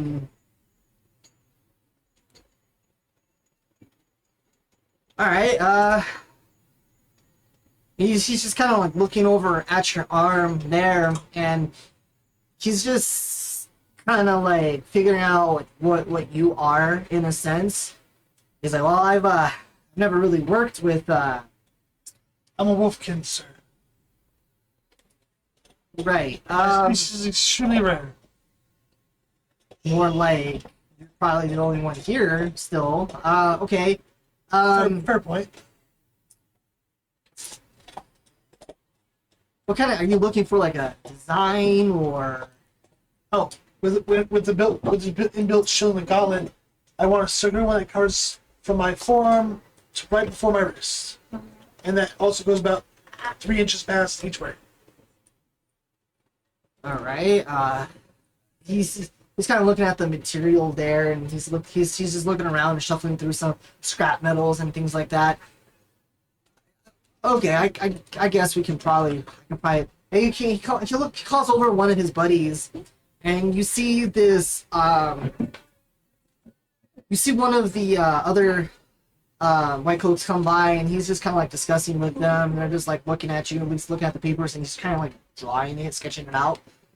All right, I'll tell you what. Come back before the day ends. I'm gonna have a sketch out for you, and we're gonna see how you like it. And then if that is, we'll mark up the price, and then go from there. And then obviously, as for the helmet, just I want to have one long eye slit. So Do you want the helm to cover your snout as well? Yes, sir.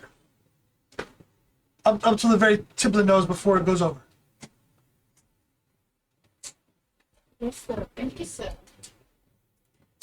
Let's be respectful.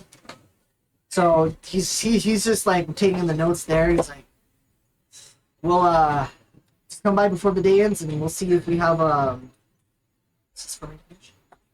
and I'll see if you approve it. It is. We'll mark up the price for you."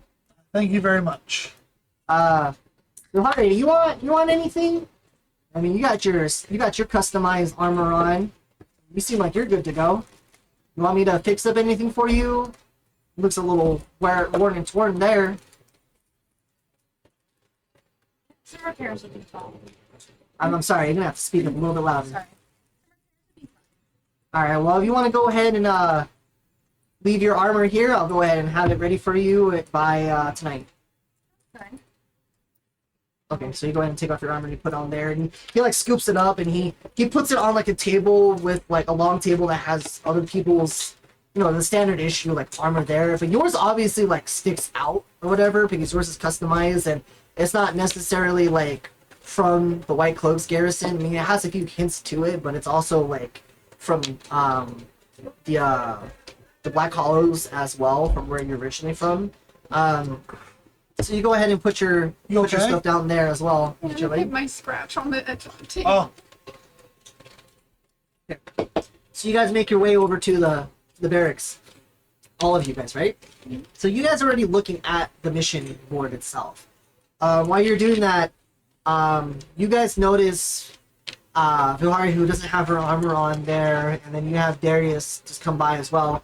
When you guys looked on the mission board, you do see that there's some people who need like supplies, like help taking supplies from like from the farmhouse over to like another farmhouse through a wagon. You see a mission where like rodents need to be taken care of as well, like rodent control. There's some like contracted commission. There's some like construction work that needs to be done as well at the local wall itself. One thing that you actually did notice is you noticed that the South Watch, where the Lord is at, is looking for garden help as well. So you see those various missions there. Pick up the gardening one. Wolf. Read. And you look at the gardening one, and you see that the gardening has like a nice sketch of like the mansion itself there, and it has like various trees. So you kind of get the gist that the picture itself probably caught his attention. What do you wish to know about this one? It is nice house, yes? It is. Pay good, yes? You do notice that on there, it's saying that for like a day's work, they will give you 1,000 gold pieces. 1,000 gold pieces if you succeed. And as you're looking at it, it just asks you, it's basically like, they're looking for like a gardener to help like cut down on dead trees and pick up any dead vines, just basic like landscaping work. But that's pretty much like all it is. So in other words, right in your wheelhouse, your giant X. Give. Okay. No, you coming, Draken? No, he's not. Not. Because he has to stick with Cal. You have to ask Cal if Okay, he's well, going. the cow will, he goes, the cow will follow, yes? No, it's the other way around. Ask Cal if he's Cow going. watch him, yes? Kind of. Well, then where he go, cow follow. Cal guardian. I'm not guarding, I'm watching. There's a big difference. You're also controlling too. I don't know, he's his own independent man. I don't think Yeah, I'm bullshit. controlling. Says Okay. guy chains him up. Calkin, you will come. Okay. Problem solved. Let us go. You took orders like you did from Anariths. Yes, well, at least it's within the yards. Close to the Lord.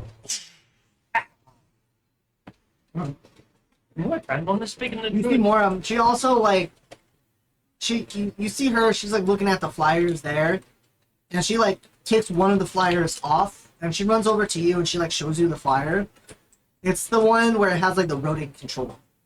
She's like, what I do? And you see that the rodent control itself is actually it's a 5-day process, but every day it's like 50 gold. So Want to go eat all the rats?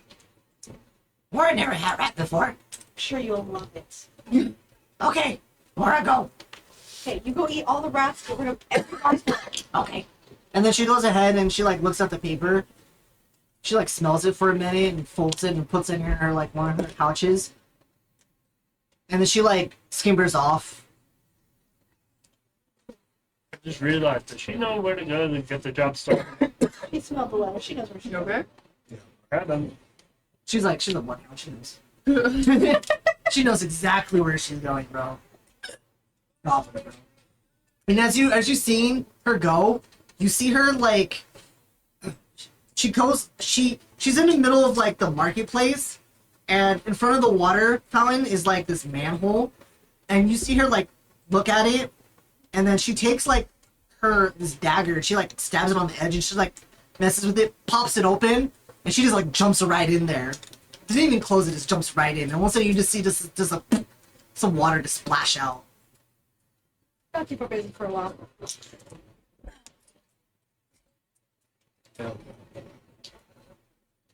We're making our way to that fucking mansion. You know how to chop wood, yes? yeah, so yeah, I think I know. What about you, Calfred? You chop wood, yes? No. You will. How It's about- very easy. How about I take notes? And I keep an eye out, make sure you guys don't get hurt. If you get hurt, I heal you. Paint your portrait again. You will assist. What if, hear me out, I capture your essence of chopping wood. Hey, Furblog, They're already, like, far away from you by now. use your spiritual weapon. You paint this. Fuck it. I got you. Large like Literally. Larry. Okay, so you guys, as you're making way over to your town, we're gonna go ahead and head over to you guys. You're heading over into the, you're going into pretty much like the barracks, right? Heading towards the lieutenant's office, yeah. Okay. So you're making your way into the lieutenant's office there. Wait, quick question. I can't remember. Why did we need to see the lady again?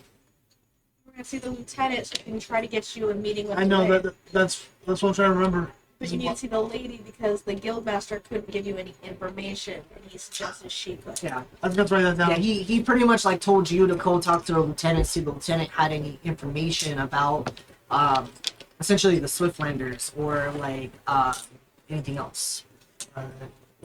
Swear I already asked her. She said no.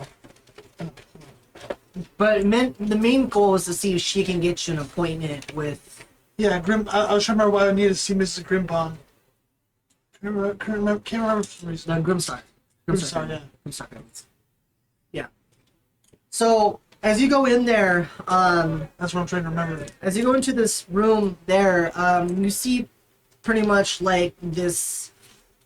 You're still in that one like lobby or the front desk there, and same thing. You see the Tabaxi there as well, just working on the paperwork, and he notices you, and he notices you, Vilhar, and he's like, "Oh, you're back so soon." Did you go home and rest? He did not. He was here last night. You see him just kind of like he kind of like twitches a little bit. He did. He was here all last night. Yeah, I Make totally. me get the lieutenant involved. You know she'll send your ass home. I rested. And he like goes under his desk and he pulls out like It was a just pillow ass. there and he like fluffs it. I rested. And he puts it back under the table. That's it. I'm telling on you. He's too afraid to go home. Your goblin's gonna touch his This butt. is my this is my home. Let's see. When I came gonna to stick see a the bomb lieutenant up last there. night, you were still here. She's trying to stretch him out. He pulls out the pillow again, That's not resting. but it's under. That's taking a break. That's not It's- resting. It's I slept for 2 hours. I got plenty of rest. So here, let me help you sleep for 6. Anyway, are you? I'm about to take him up on the offer. Get your ass home. Well, do you need to see the Yes, and I can do that without. I just grab him. I- No. I grab him. Set him outside the door. You just like drag him out and just like throw him outside. No, I set him down. I'm not gonna throw him down in his own You barracks. just open the door and you set him down, and like the guards that are posted like outside the door, just kind of looking at you, like Go get some. Make sure he goes home and rests. they're kind of confused and just like, I'm gonna tell okay. your mom. And you close the door, and then you go over in this empty office, and you just knock on the door themselves, and are you just knocking on the door? Yep. Okay, and then you just kind of like you don't hear anything. It's just like quiet. You kind of get the gist that she doesn't really say much. Okay. So you open it. As you open, you see her like her back is faced against you, and she's kind of like on the board itself, and you see that she's like writing on the board or whatever, like adjusting some of the papers and attaching like the thumbtacks or whatever there. But she doesn't notice you enter in. What's her name again? Oh shit. Her name, you know her as Lieutenant Florason. And she wants you to call her Anspera. She's like on a first name basis. She sees you as like an actual. So I'll open the door and after this I'll just go, Ansra! And she just kind of like, you see her tail, her teeth and tail just kind of flick up or whatever, and her ears twitch as she turns around, like shocked. And you see that like when she looks around, she has like bags under her eyes. See, the lieutenant hasn't slept either. That explains a lot. And she kind of gives you like the most like groggiest look ever. I'm gonna give her that. Go Like, And then what are you doing? and then she just kind of gives you like she like rubs her eyes a little bit, and she just gives you the little nod and gestures you guys to sit down. Someone's working too much. And as you sit down, make make an investigation check for me. Okay. Well, just Bill Hard.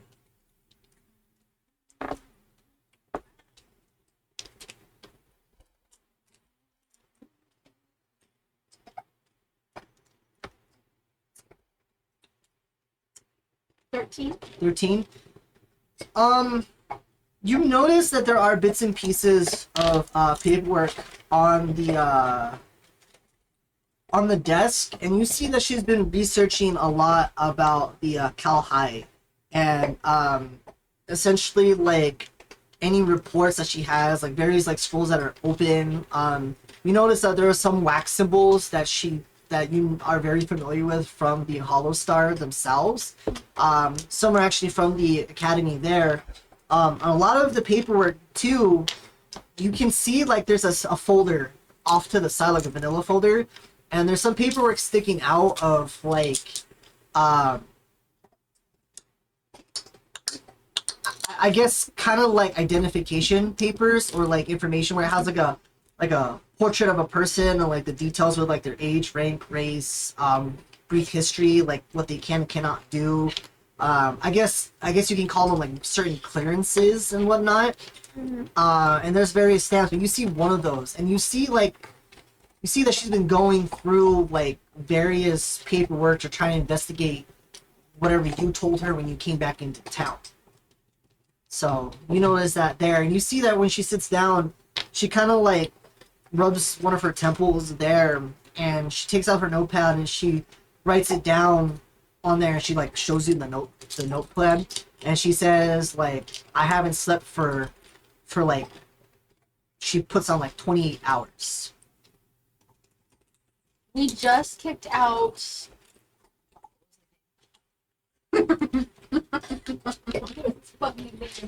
No. Fuck, I don't remember. It's called I don't remember his name. Thomas. But Let's go, Thomas.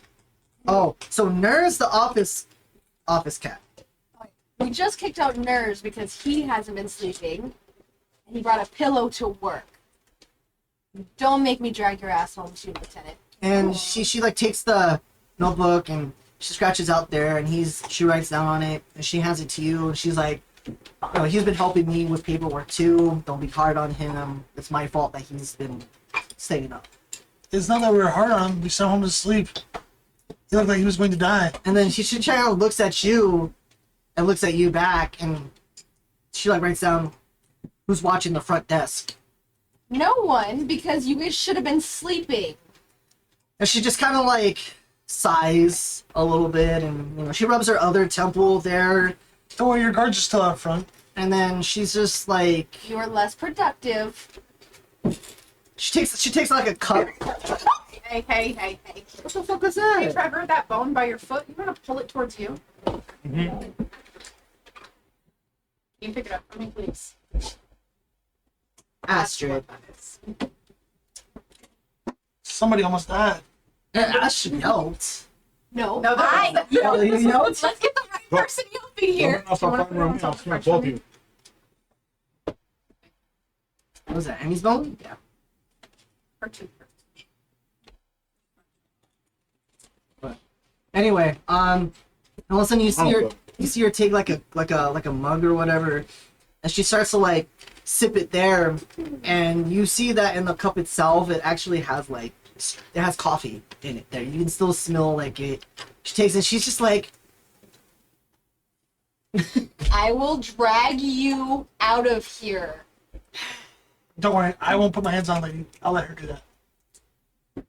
I don't need his help to do that, Lieutenant, and you know it. and you actually, as you look further on her, you notice that her hair, instead of it being like the nice curly dark almost velvet hair that it is, it's very like knotted and messy, and you can see that the like the very royal purple shirt that she has is like like some of the buttons are like undone. She tried to like open it up one time, she got hot or whatever, and Lieutenant.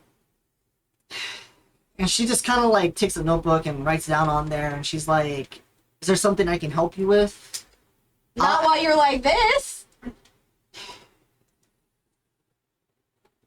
We need a meeting with the lady. Do you think she wants to see you in this state? She's elusive as is. You think that this state is going to be presentable? Get your ass home. She kind of like looks at you like taken back that you're actually ordering her around a little bit, and she's just like, How about this?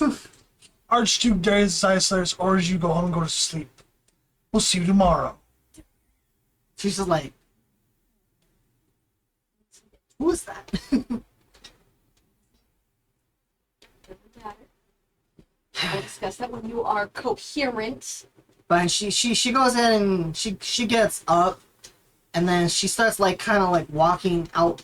She starts walking towards the door, and she's just kind of like dragging herself. You see her just kind of like turn around, and she like sneakily No like buts. I just Put it down, no buts. puts down the book, and she's just starts walking out the door. I peek out. Cars, would you also see the lieutenant home? She needs to sleep. So I'm assuming you guys are walking her out of the office, and you try to walk her out the front door.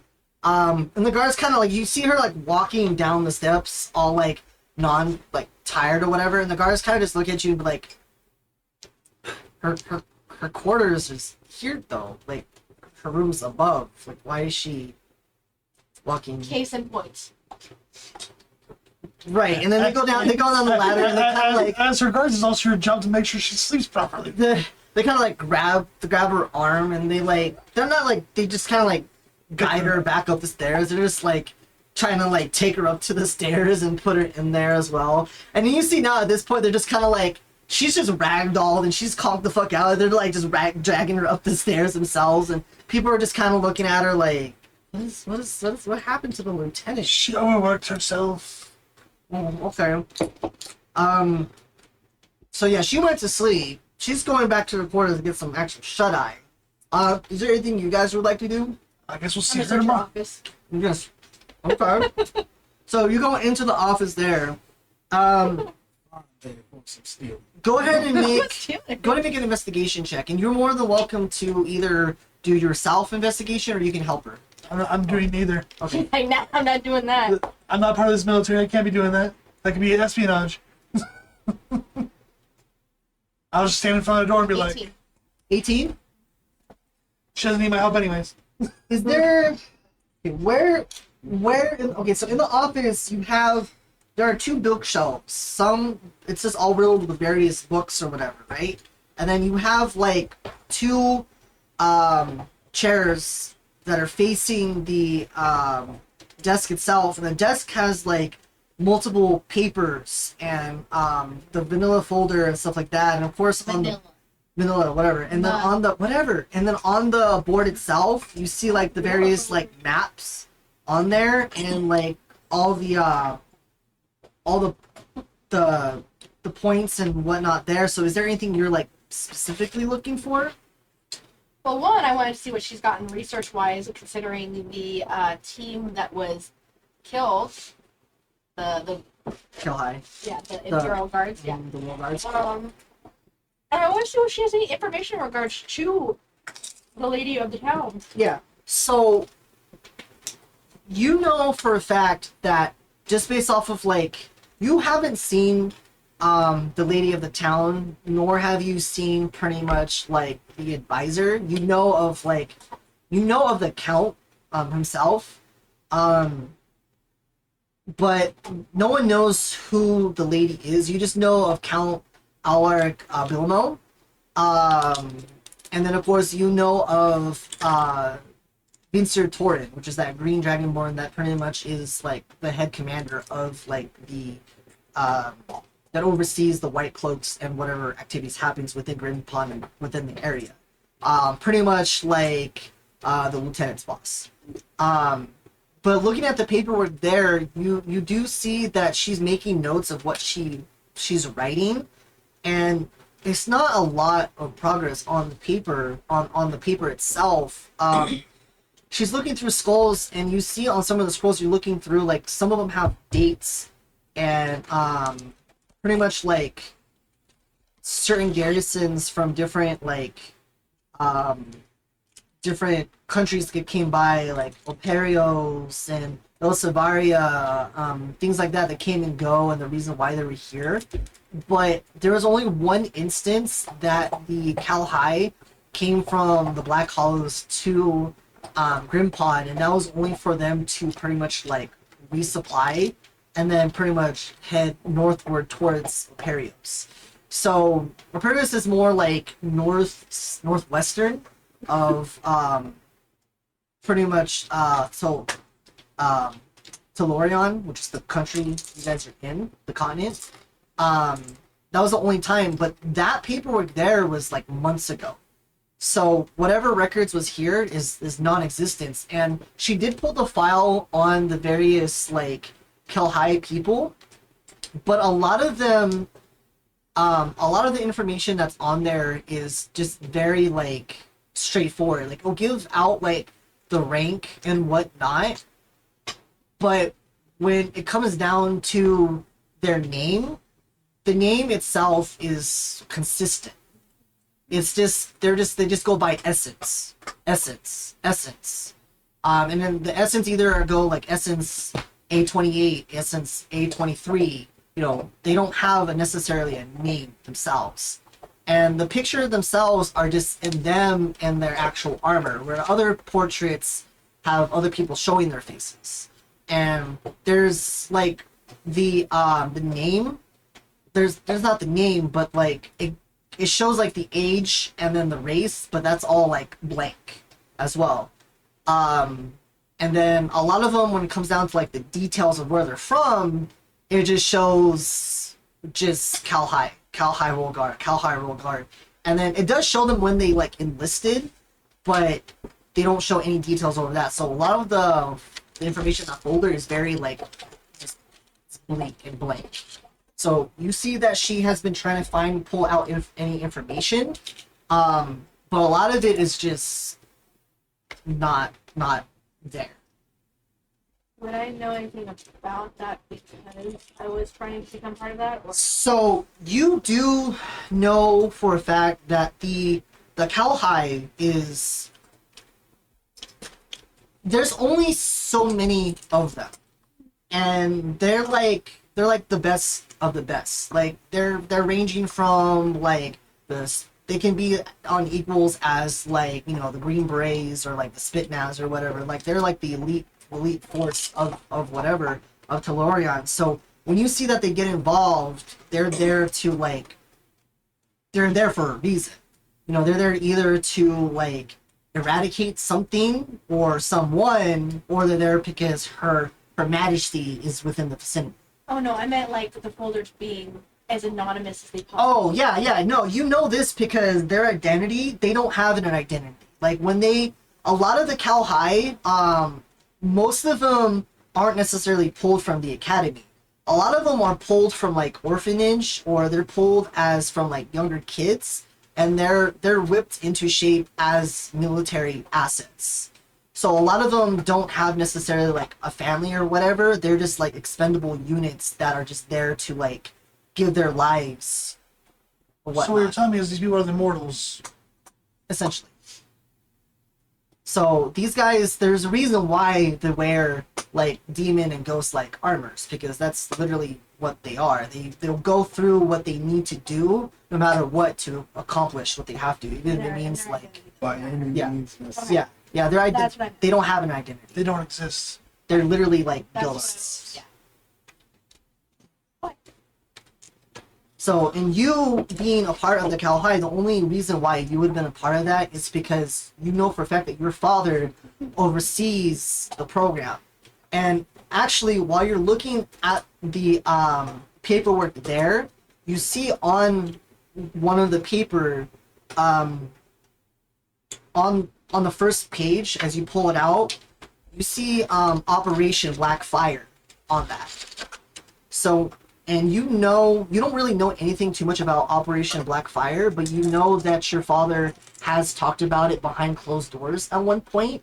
But you are very familiar with the word itself, and there's not really like a brief summary of what Operation Blackfire was. It's just like a center label on this blank sheet of paper before you start seeing the various individuals there. So, no information. She wasn't basically able to find much in the way of information, and she has no information on the lady.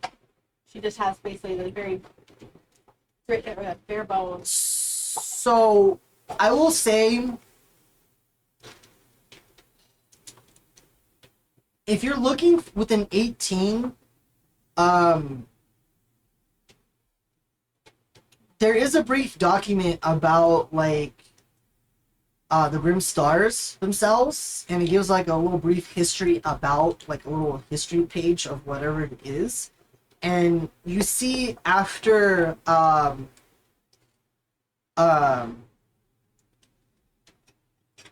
one of the previous Grimstar people there, you see Lady Tapoa Grimstar on there. But there's only like all information on her is relatively blank as well. You don't know how old she is or anything like that. It's just like she is known within the vicinity, within the realm, but they don't know like too much about her. Can I tell how old this document is? Of the Grimstars, it's pretty much just like an overall like history document. The lieutenant being the lieutenant as she is, she needs to know like. Yeah, but I was trying to see how old this document is. Like, can I tell the age of it and how much she's on it? Oh, the document itself is probably at least 10, 12 years old, per se. Cool. Gives me a baseline. Cool. Alright. Perfect. That is, I guess, the gist I'm gonna do for right now. Okay. Darius, is there anything you'd like to do? As you're just standing guard there, she's just rustling through the paper. Yep, I'm not gonna get involved in their internal secrets. Okay. I'll come out. Okay. Unless invited to, at least. Okay, so you go ahead and go out there. A lot of unknowns, which seems weird considering. No, my father likes everything to be well known. I can't imagine the military is a fan of not knowing. That's fine. Which means either someone's purposely covering it up, or something nefarious is happening. There's a lot of enmity going on. Joy. The only document I found in regards to the lady is about 10 to 12 years old, so that gives us some sort of baseline. Well, at least we know she's not an infant or a young child. Okay. That makes it even more odd that she's not known very much. Exactly. I said an audience with her, unheard of. This is going to be so much fun. I can just tell. And I feel like the lieutenant might not be our best bet to get a meeting. You may want to go see the Dragonborn's name. Well, my idea was to move up the chain of command. Not just to bust into his office or try and bust into her residence, but her lieutenant, she schedules a meeting with whoever she has to, and then... Oh, you want to go full red tape? Well, yeah, instead of just, like, showing up at someone's door and, Screw that. causing a war. Do I know where the green Dragonborn guy is? You do. He's actually over at the, you do know his quarters and his office is over at the South Watch Mansion. Bet I'm going that way. Fuck the red tape. I'll follow with my hand on my head, though. This is going to be a very bad idea. Okay, so you guys go ahead and make your way over there. Before we continue on to that, we're going to go ahead and just take a short, like, 30-minute break.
All right.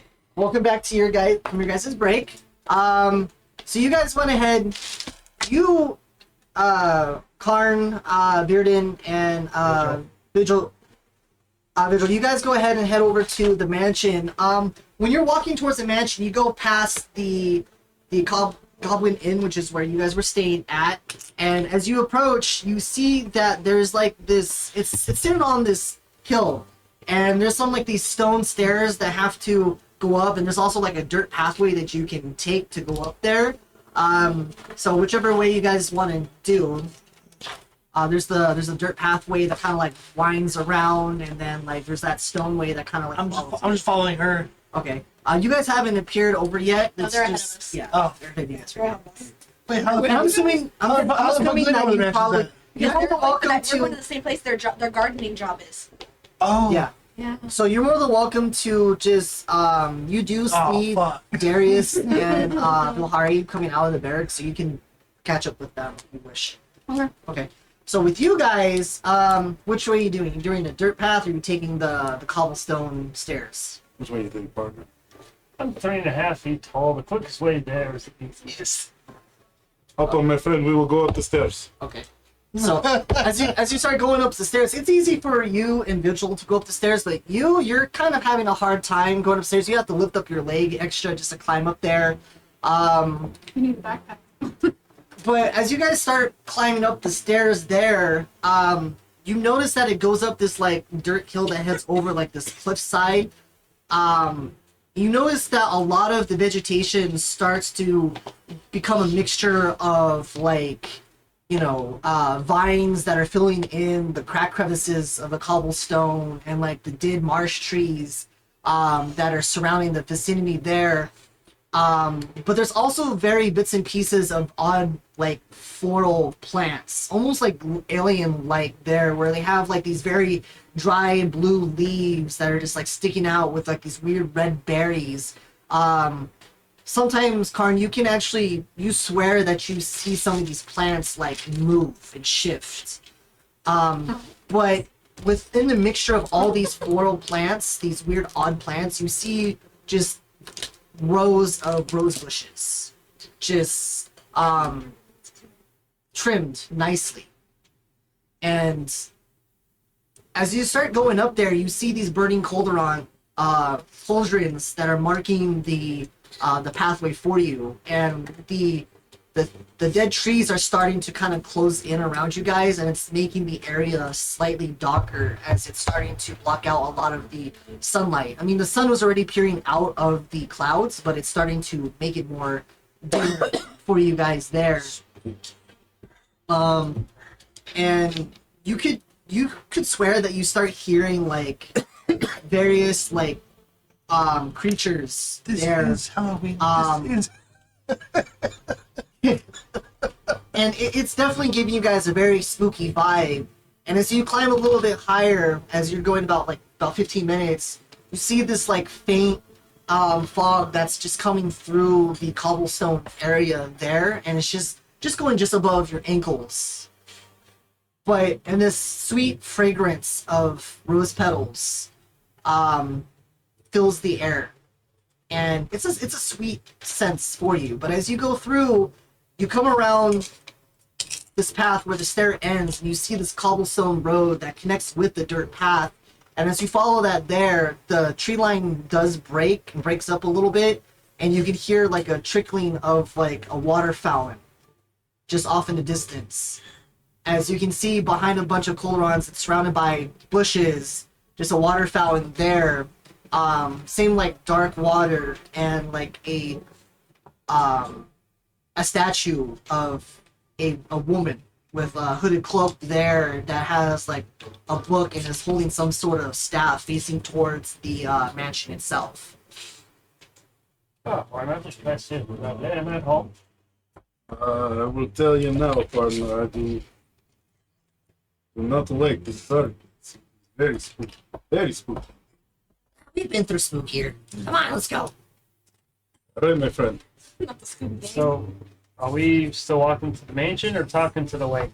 You guys are nowhere. You're walking up to the mansion. When you look over to your right, you can see that the cobblestone, the cracked cobblestone with the various vines go up these flight of stairs that head over to like this mansion. And this mansion is it's a very oddly shaped mansion. It has like cobblestone it's like a dark cobblestone that's there, like some bricks and stuff mixed in. It has that cathedral theme, like red tinted windows that's on the that's on it, and going up like these three flights of stairs, you see pillars just kind of flanking the outside with like these lanterns. But the lanterns themselves, they don't have a necessary flame to it. The lanterns themselves actually have a crystal in there, but the crystal itself is emanating a like an orange yellow coloration, so to mimic like a flame. So when you go up there, you also see two statues that are flanking the doorway of pretty much cavalry riders that represent like the white cloaks or any other like people that are part of the garrison there. And you approach the door, and you see on this door, you see like this you see essentially just this heavy dark door that has like a carving of the Grimstar family crest on there, where it has like this shield that has a purple top and then a blue bottom and like this black star that seems to be like symmetrical with the lining. And then on top of it, you see like a golden crown on top, like just as if the star was holding it.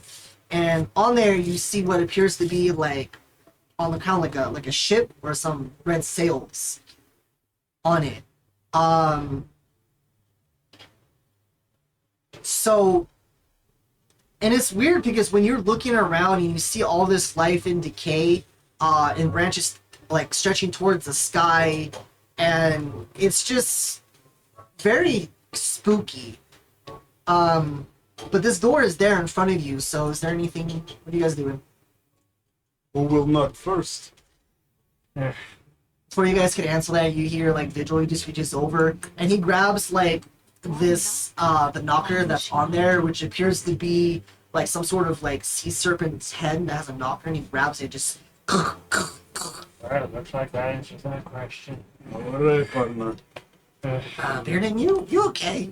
You're a little out of breath there, buddy. I'm sorry that the steps are about as tall as I am. I'm not exactly your height. Hey, you know? maybe you should drink some water, buddy. I offered you ride, you did not accept. What in the hell did you offer me a I ride? said let this go. Have fun, let us go. You did not. You do not speak the common, do not be mad at me. Peanut gallery heard it.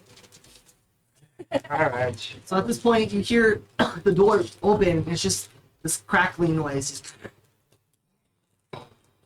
And then as it opens, you see this this maid person there that seems to be of possible, like, you don't know if it's like a orcish descent or whatnot, because this person, even though she's like slim, she has like the tusks are right there, but instead of her having like the natural green skin, she has like a very like slight purple hue to her skin there, and she's wearing like the maid outfit, the standard like white and blues like Victorian style outfit there, and she has like the maid hat on, and she looks at both of you guys and she says, "Can I help you?" Hello. We have job to clear up the brush. I'd like to speak to man in charge of this. Do you have the flyer? You hand it to her and she looks at it.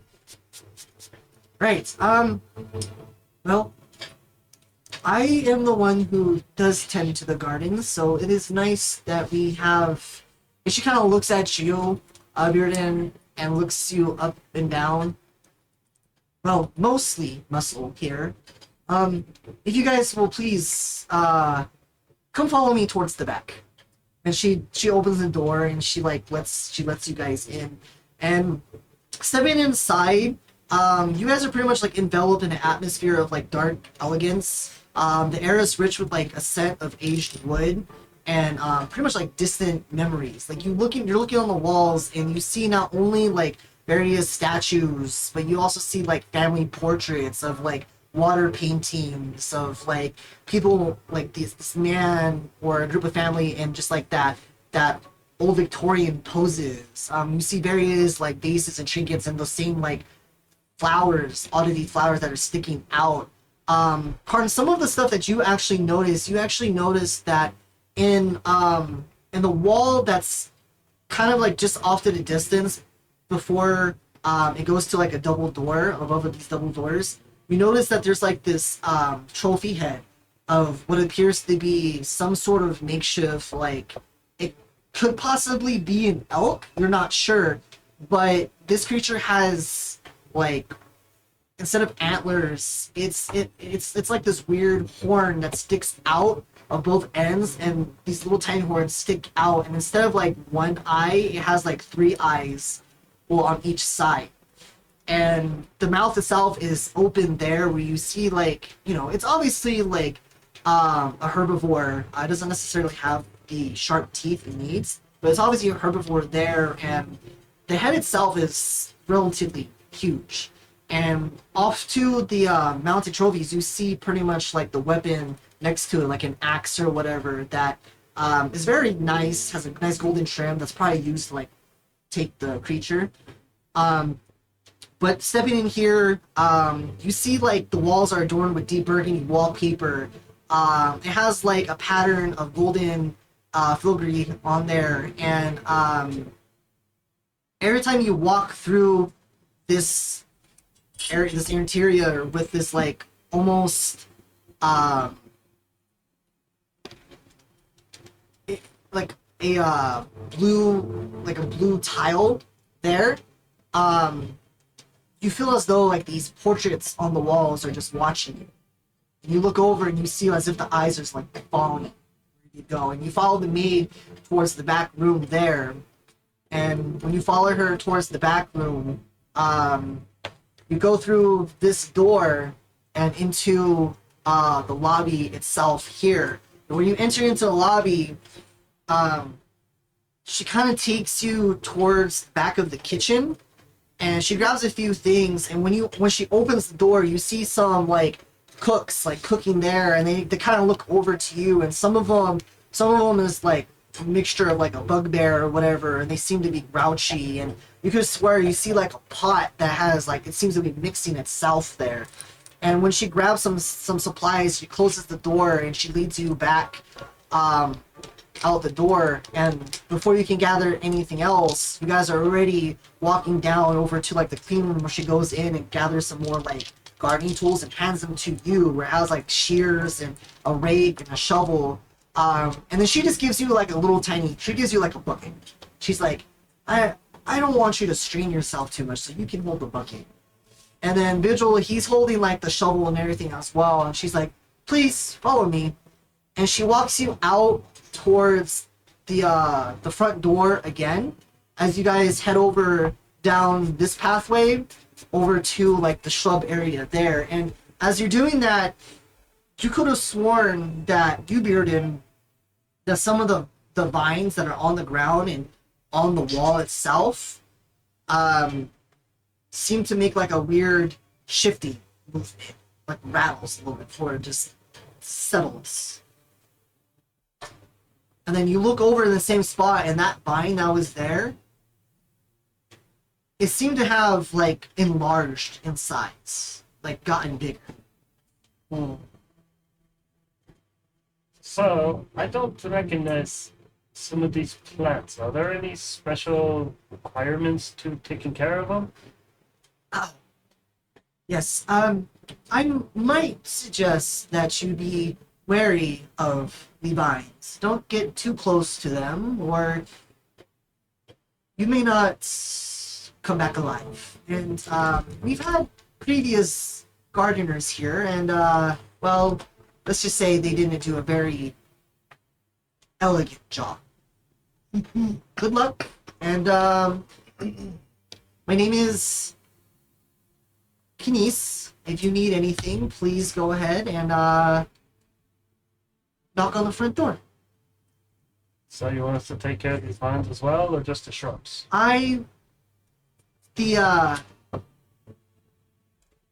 The Count would like for you to make the area decent. So perhaps clean up the area as best as you can with the vines and trim the bushes and maybe rake up the excess dead leaves. Oh, and if you end up finding a few dead rats around, I would greatly appreciate if you could pick those up as well. All right, so Sounds thank you easy for the enough. warning. Right. Please be sure to have this done before day's end, and you will receive your funds. It was 1,000 gold, yes, like on the paper. Yes, indeed. Ah. Well, miss, it will be very good. All right. So she goes ahead and like leaves, and as she's like walking away, you see like this. You could have sworn, Karn, that you look back and you see like this vine kind of reach out to her, and she just like slaps it away, and then she just like walks into the door. So you guys go ahead. What are you doing when you start the work? Okay, my friend, so I say we trim edges first and rake everything after. You guys can start with that. I'll start with some of the vines. She said no touch vine, yes? She said clean it up. She said clean it up, but be careful around them. All right, What do you think, Calfolk? What? What do you think, Calfolk? Do we touch the vine or What no? is, I'm a fear block. What do you mean cowfolk? Do you know and know? You know what? I'm not even gonna answer that question. I'll deal with the vines. I will keep an eye on Mirrodin and possibly help him if anything goes wrong. But before that happens, and you see that he pulls out like his he pulls out like a book, and he pulls out his like amulet or whatever there.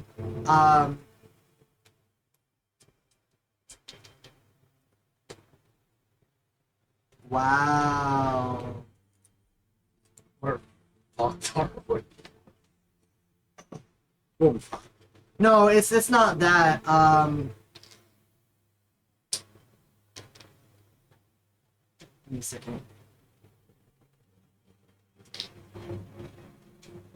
Oh, that's why. I was looking at Vincent, not Mitchell.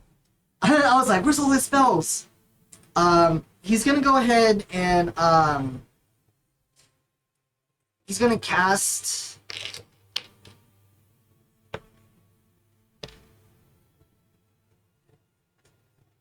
Let me see.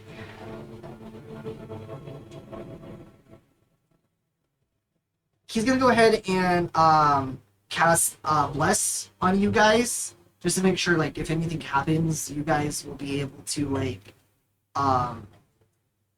succeed on your saving throw or like an attack roll or whatever, and you just add d4 to that. Okay, so you guys go ahead and start working there, and while you guys are working, You sacred flame with the vines.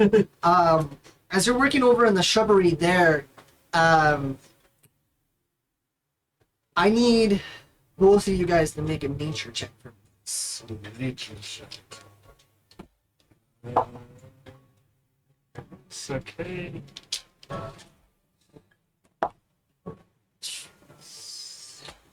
17. Okay.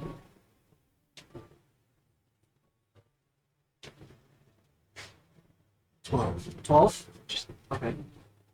So, with that there, you guys are working on the shrubs. You're taking the you're taking the shears and you're cutting away. You take your axe and you probably start chopping down some of like the excess wood that's there. As you're chopping the wood, you notice that like one of the vines is starting to like creep towards you. Jordan, you notice this as well, that you look over as you're trying to like clear some of the excess like vines that are dead. You're like pulling them out there. You see like this vine that's trying to like creep closer to Karn. Connor, watch out! Sacred flame. So you're gonna cast Sacred Flame on it. On the So mind, yes. I'm not even gonna have you roll. So you cast that there, and as you do, the flame like arcs out of your hand, and it burns the vine itself. And as it does, you see it like kind of like recoil for a second. It doesn't make like a noise, but it recoils, and whatever you hit like burns, and whatever point is left over just starts to like char and just like burn into ash and just fly away from you. What the fuck did we get ourselves into, partner? Well, that's probably why the price for this was so high, because this is a pretty dangerous job. Yes, I've noticed. I'll keep an eye on your feet. Alrighty. Will, thank you, my friend.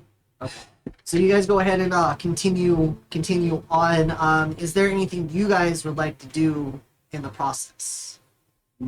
Well, I'd like to look into the shrubbery and see like if there's a source of where the vines are coming. Okay. Make either a nature or insight check for me. And just tell me which one you're using. And Bearden, if you are interested in that as well, you can do it, or you can give Card an advantage. I don't think I had. Oh yeah. Here we go. Yeah, no, they're both skills. I'll give him advantage. All right. Let's go. I'm gonna make a nature check. Okay.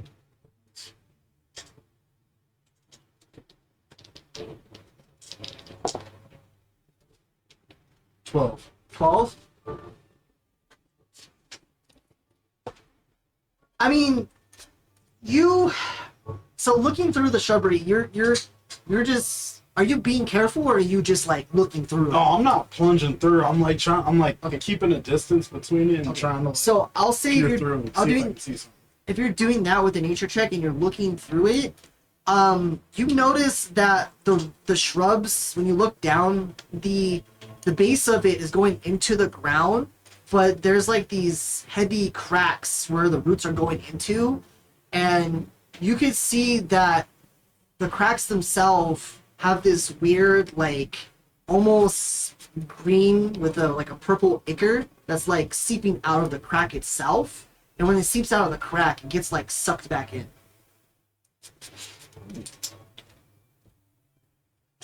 I do not like this, partner. Do not like this one bit. I don't either, but we agreed to the job. I will keep shopping. Will you please keep watch for the vine? I'm working on it. Keep doing what we're doing. So as you guys are doing that, Darius, Vilharia, Namara, as you guys are making your way up to the mansion itself, do you guys take the dirt path or you take the cobblestone path? Cobblestone. Okay, so as you're taking the cobblestone path, you notice the same thing where the trees themselves start to get thicker and thicker, these dead trees, along with the various alien plants that aren't very from this plane. Darius, I would say you would know that these plants are not from this plane, but the roses are. And you, Namara, being from the forest yourself, you clear as day see some of these plants just kind of like shift. They're not moving from one point to the other. They're just like violently shaking almost and making like a rattling noise. Along with the various like rows of rose bushes and things of that nature. And of course, you do come across the as you get closer to the mansion, you come across that thick fog of flame at your guys' feet. Interesting enough, Bilari, when you're coming through this fog itself, you start to illuminate the space around you. Makes sense. And you start to hear the various like marshes and Well, nightlight. different creatures of the night, some like owls hooting, and for some reason like it gets a little bit darker, but you know for a fact it's still daylight since it's only about like maybe 1 or 2 o'clock in the afternoon. Damn.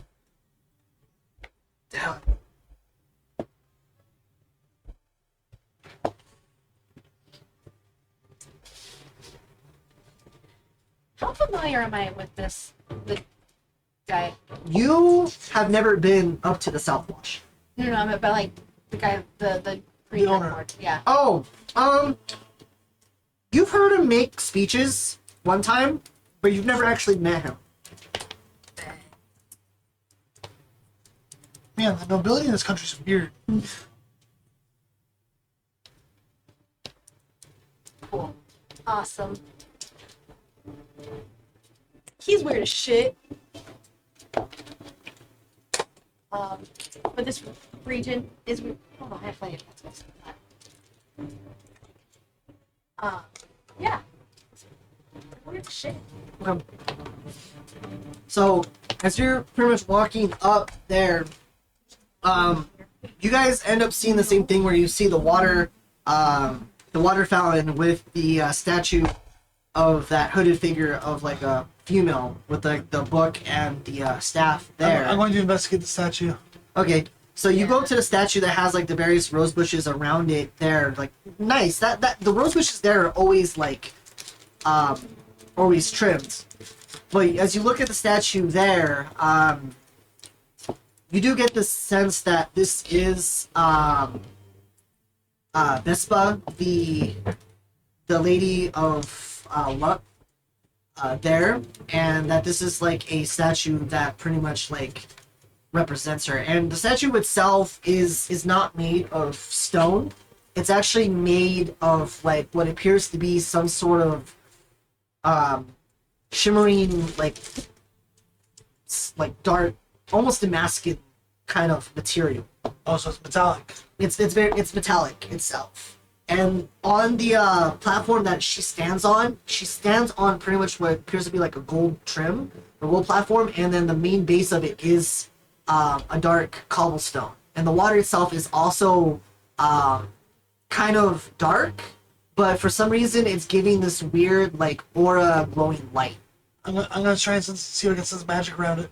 Okay, go ahead and roll an what are you casting something? No.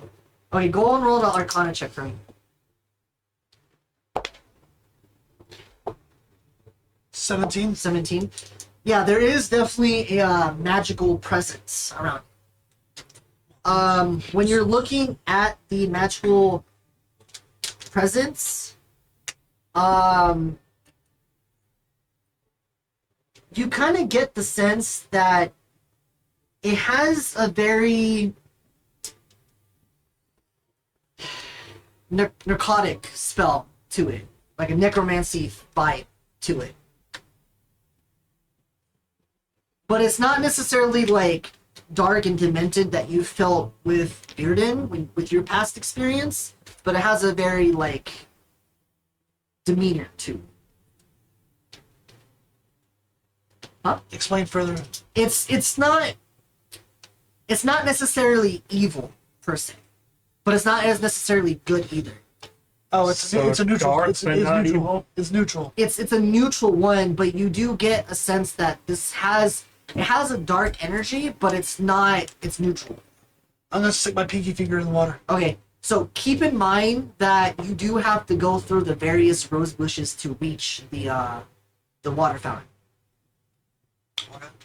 Okay, so I'm assuming that you're Actually, no. I don't want to damage their property, so no, I won't do that. Okay, so Never mind. okay. I don't want to get them mad at us before we even get there. Okay, sounds like a plan. So you guys are over in this area here, and you do look over to your right, and you see that the door is up a flight of stairs. Stairs. Okay. So as you're going up the flight of stairs there, Darius, you do hear rustling off to your left. I look. You don't see anything. You gotta sniff the air. Okay. I will say that you do recognize the scent of Karn, but it's very faint. Oh no, Karn's here already. Oh. Well, yes, this was the flyer that they took. Yeah, but I didn't expect him to be so prompt. We were at the lieutenant's office for a little while. It's Carl. I expect him to get drunk first. Seems a little off today in general from what I've seen. I think you hit his head too hard last night.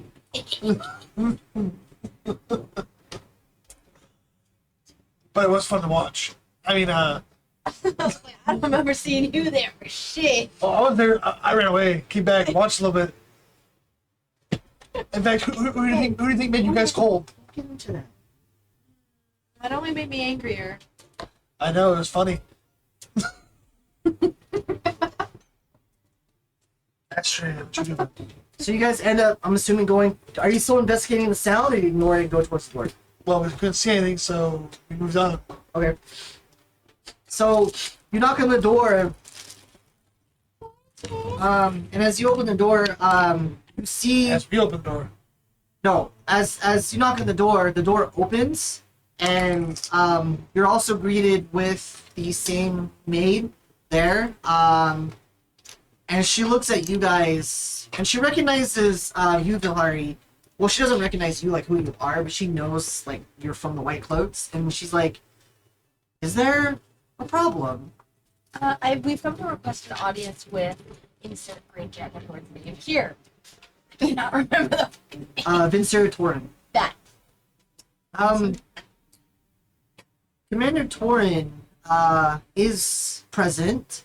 Do you guys have an appointment by chance? No, that's why we're requesting an audience. I see. Is there a certain urgency with the matter? If I may ask, what is the urgency? That is for his ears. Indeed, but if you are to request an audience, I must tell him what the matter is. White cloak business. Very well, I will attempt to seek to grant the audience with you. Please, come in. And as you guys go ahead and step in, she moves you over to, you pretty much go through the various, entryway where you have the nice white, rug, the blue rug there that has different designs on it, and you have like the red, almost burgundy tile, pattern. And you see the same plants that are nicer shapes that are in there, along with the various statues. And you go into the main lobby area where you were asked to have a seat over there. And as she goes in and asks you to sit down, she goes over and pulls over like some tea or whatever, and places some cups on the table and pours some tea. Is there anything suspicious about her body language? Roll an insight check for me.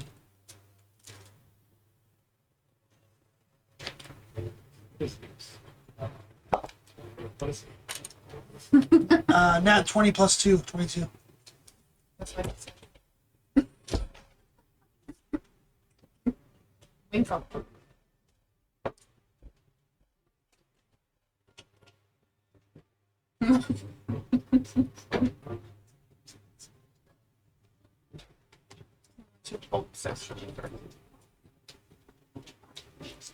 You need to take the building town on that too.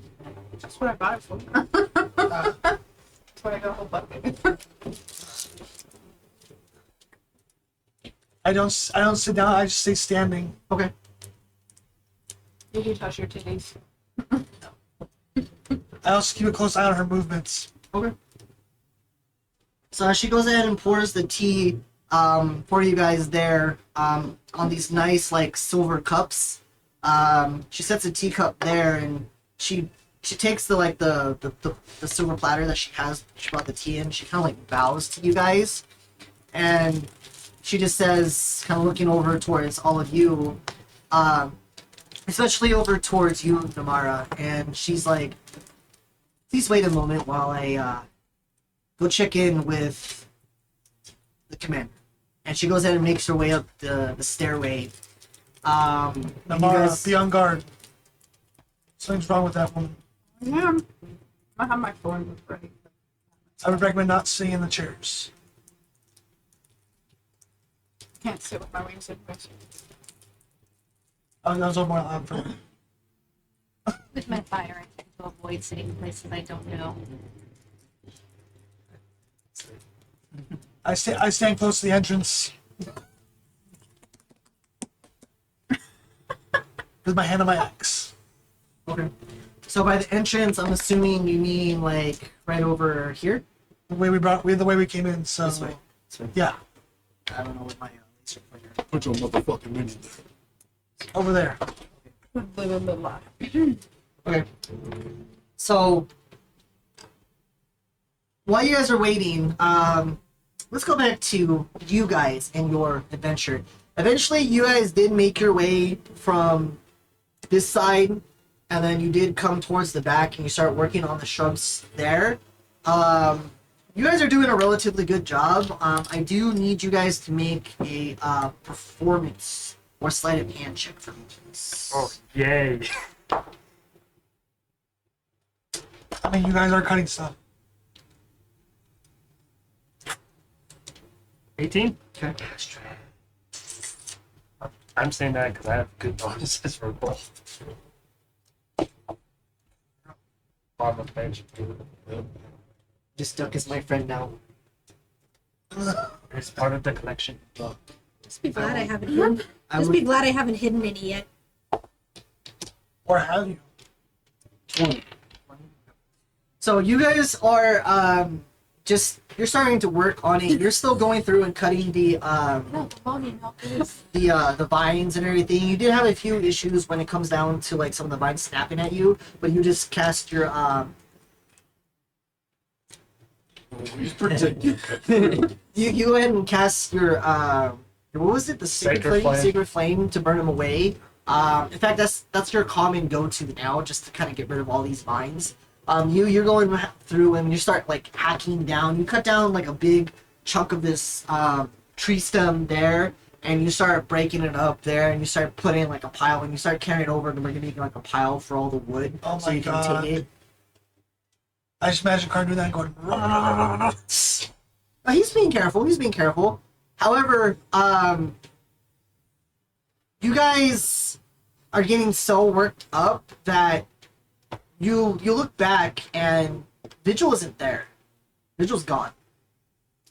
Have you seen the cow? And I as you're thought he was looking, with you. as you're looking around, you see on the cobblestone platform, you see his like notepad and his quill just on the ground, along with one of his pouches. I run over to pick it up. Okay. Oh no, there's no wolf there. Track his scent. You guys did excellent, not him though. He rolled like shit, huh? This is how much he rolled. Oh, I mean, it could have been worse. Can I look around to see if like he was dragged away anywhere? Absolutely. You can make an investigation check for me. Investigation. Yes, sir. Let's see what I can do with investigation. Help him out. Probably. Well, it looks like Bearden has a plan. What are you doing? He's not sure. A backup. So I will help him investigate first, see if there's like any drag marks or something else. Or Never mind. That's the Or wait a minute. with my own because I'm not trusting those numbers. Yeah, never mind. He's helping you instead. I'm helping. So roll advantage then. Oh Roll advantage. I really hope so. Oh, that's Oh, thank God. 19. 19. So what did plus you roll? one. Oh, That's what I'm he just was. curious. What was your thing? What would I have rolled? What was your modifier? You did roll on this. Oh, -1. Oh shit. Yeah. Okay. Mine was still at a 0. Dude, so glad for the advantage. What was disadvantage? 2. A 2. Right, so- If I didn't have the advantage, my first one was in that one. oh Jesus Christ. Okay, so with the 19, right? Or 18? Yeah, 19. Yeah, 19. Okay. So as you're looking around, you see you do see some drag marks coming across. They're pretty much going from here because you guys were working here. He was here, right? Mm-hmm. So he was getting dragged this way. And then as you walk over there, you actually see one of his daggers on the ground. and you see this mass of like vines or whatever just starting to like crawl up the side of the wall, and this mass is just kind of like wiggling around, and you can see that you see his foot just sticking out one of them, but it's not moving. He's just like this clump of vines is just crawling up the wall like as if it's like some sort of spider or like slug. Oh god. And he's wrapped in the vines like a cocoon. Not necessarily like a cocoon. He's just in the mass of the vines with his legs sticking out. More like he's trapped. Yeah, it's just stuck. Yeah, in the fucking... but he's not. There's no like, there's no resistance.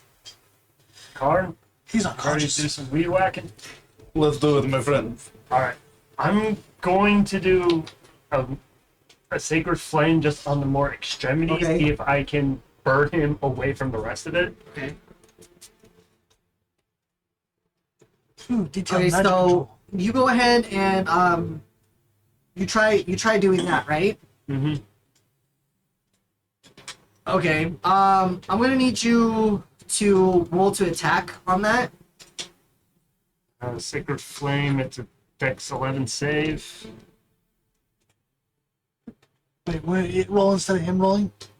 Huh? It's Dex saying, would it roll instead of him rolling? So he needs to do a dex save, right? Yeah, Dex 11. So it's going to definitely fail with that. Okay. And then what it needs, what happens? What does it need to do? Take 1d8. What type of damage? Radiant. Okay. Ooh, I thought it was fire.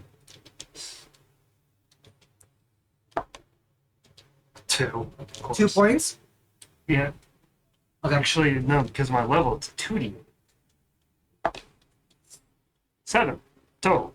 7 points of damage. Okay. So as you go ahead and you cast the sacred flame on it, it does like burn a big chunk of the vines, and as you clear like a good chunk of it, you see it start to like thrash violently. And as it's thrashing violently, what are you doing? So is he still on the wall? No, so it's just pretty much like on. So at this point here, this is the wall itself, right? Yeah. It's starting to attach itself to the wall, so it's at the corner point and start to climb up the wall itself. So it's at the very like the crest of the wall in the corner. So it's both like So it's up there. no, so it's actually like so it's on the ground, but it's like right here. Oh, it's at the base of the It's wall? at the base of the wall. Okay. Oh, could have been slashing at you the entire time. Oh, yeah. Shit, okay. I'd like to take the axe and try to, like, slash away at the vine. Okay. So go ahead and roll an attack. Don't miss. Right? Shit. Why is my leg missing? Oh, no worries. It's not a little mending. Check. There's that, right? But I add that to it. Yes. 9. Oh, shit. 9. Yeah, 9. 9 to hit. Yeah. So you're chopping away at the vines, but for some reason, when you cut away the vines, for some reason, the vines themselves are where you cut are starting to like wrap themselves together and like tighten. Oof. Fuck. And as you do that, for some reason, your axe gets caught on this big. Instead of like these green vines, you see this almost like tan vine here. And as it does, you see this large like vine that has like these different like it's all wrapped together like these thick vines just to start to like shift, and it starts to like rise up, and as it rises up you see that now you get lifted up with this thing, and as it rises up you see like this it has like this almost like leafy orange head, and you see like this makeshift mouth just open up where it has like the vines for the various teeth like stick out there. And as it does, you see like this flower of like this flower that sticks out, and this flower opens and it has like these various teeth, and it looks at you and it's just like, and it starts thrashing you. As it does, it bucks you up and slams you against the wall there. Ouch. And as it does there, you actually get a glimpse inside the mouth, and you actually see Vigil just in there, and he's actually wrapped around various vines with his legs sticking out of the mouth of this thing. So with that being said, we're just gonna do like a short like initiative. So I'm actually gonna have you go first, Bearden, then you, and then the vine creature there. So with that happening, I am going to it is going to go ahead and its turn. We're going to start with you, Bearden. So what are you doing? Woo! My bad. The boss battle is starting. Boss battle. Mini boss.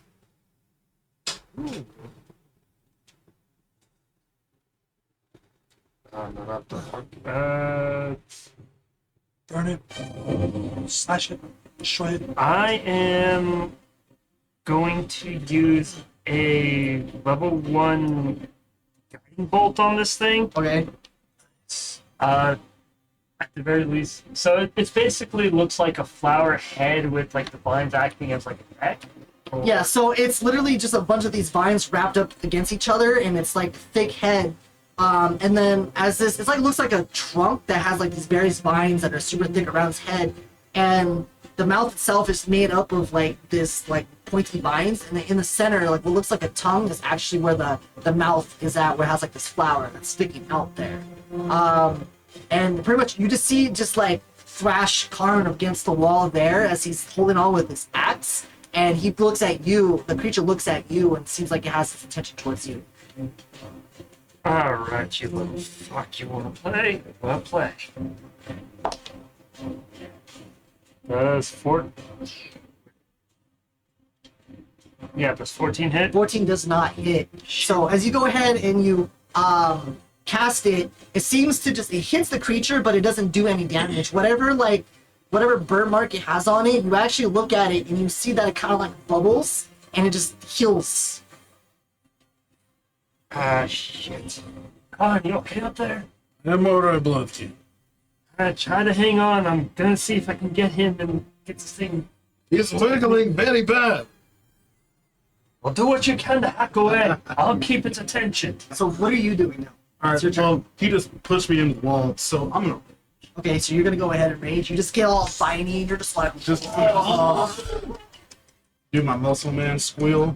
And so, okay, so you said my axe is like embedded into it. in one of the main vines, yes. Okay. I'd like to try to like pull and like yank. Okay. To try to like get it out and use my body weight to pull. Okay. So you're trying to you're just trying to slash it while you're trying to pull it up, right? No, I'm trying to get my axe out of it, right? Just to like use my body weight to drag it down. Make a strength check for me. Strength check. Come on, baby. Give me something. Give me something. Come on.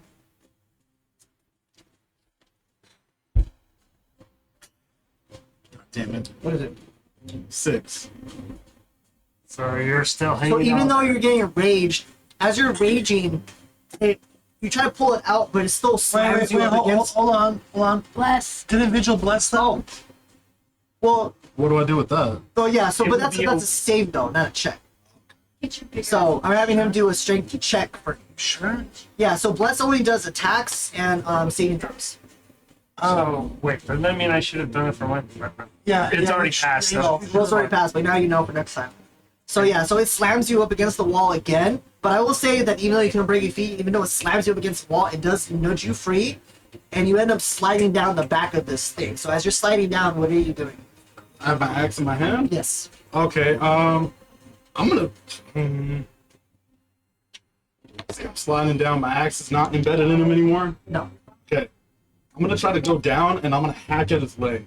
Okay. As hard as I fucking can. So you coming down and you're hacking out what seems to be his leg, but like the Whatever, like, holding him up, Yeah. right? Because you said he's So standing. he's like a little, it's like a serpent kind of thing. Oh, it's a serpent? Like a vine or whatever, like a giant serpent-looking vine thing. It's what I mean, serpent is what I could think of, like Yeah. a snake or something. So you're going down his back and you're gonna hack at the base of it. So go ahead and roll to attack. Attack. Come on, baby. Give me something. This would be a D10, right? What? 1. Oh, one. Okay, that one. Wait, hold on. Since I'm using my axe, I have the 6, right? It depends. Is it that one?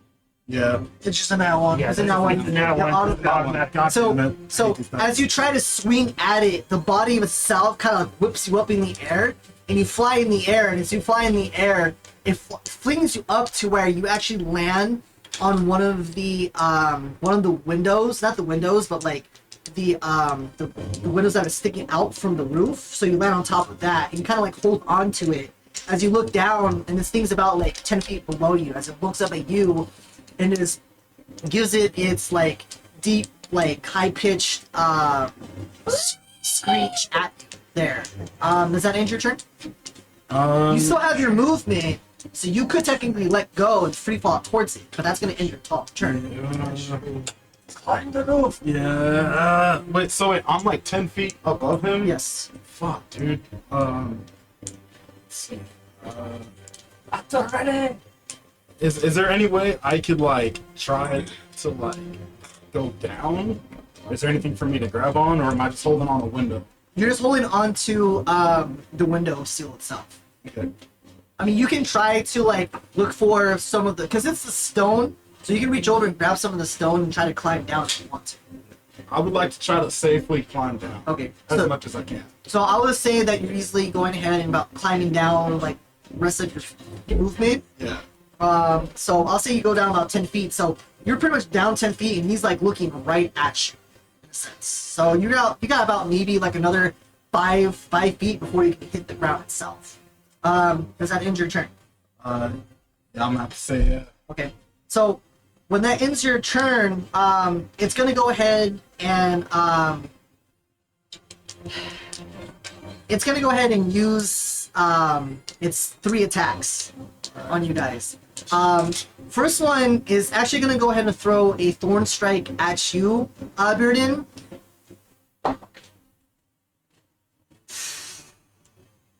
Please don't tell me nat 20. It's a nat 20, so Shit. it's a 30 to hit. It's at least a 14. Yeah, so it's gonna definitely hit you there. So you see as it comes, so as it bellows up, you see one of the tails come out, and as it does, it like sweeps out these like kind of like these thorns at you. Oh fuck, man! Yeah, you're a support character. You do take 24 points of piercing damage. Oh shit. As these thorns, even though they're big, they like one of them you kind of duck out of the way, but one of them literally pierces your leg, and as it pierces your leg, it goes through the back of your leg, and you can't help but to collapse onto one leg. Your movement is halved.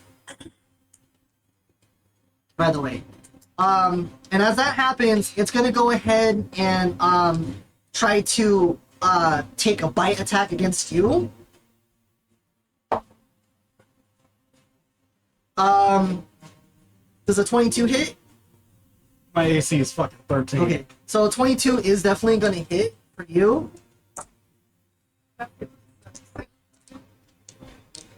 You're going to take 18 points of piercing damage. And it's going to go ahead and reel back, and it's going to go ahead and take another bite attack against you. Who's you? Yeah, Clark, and it's only going to be a 12, so it misses. So the flower mouth that's in there just snaps at you, and it bites you right in the chest there. And as it pulls away, it rips off part of your like hide clothing. Yeah. And as it does, you look down and you see that it's giving like this weird, like almost purple ichor there of the mark. And as it comes at you again, you kind of just let go of one seal, and it smashes against the wall and retracts back there. That ends its turn. Buren, what are you doing? Y'all are getting clapped. I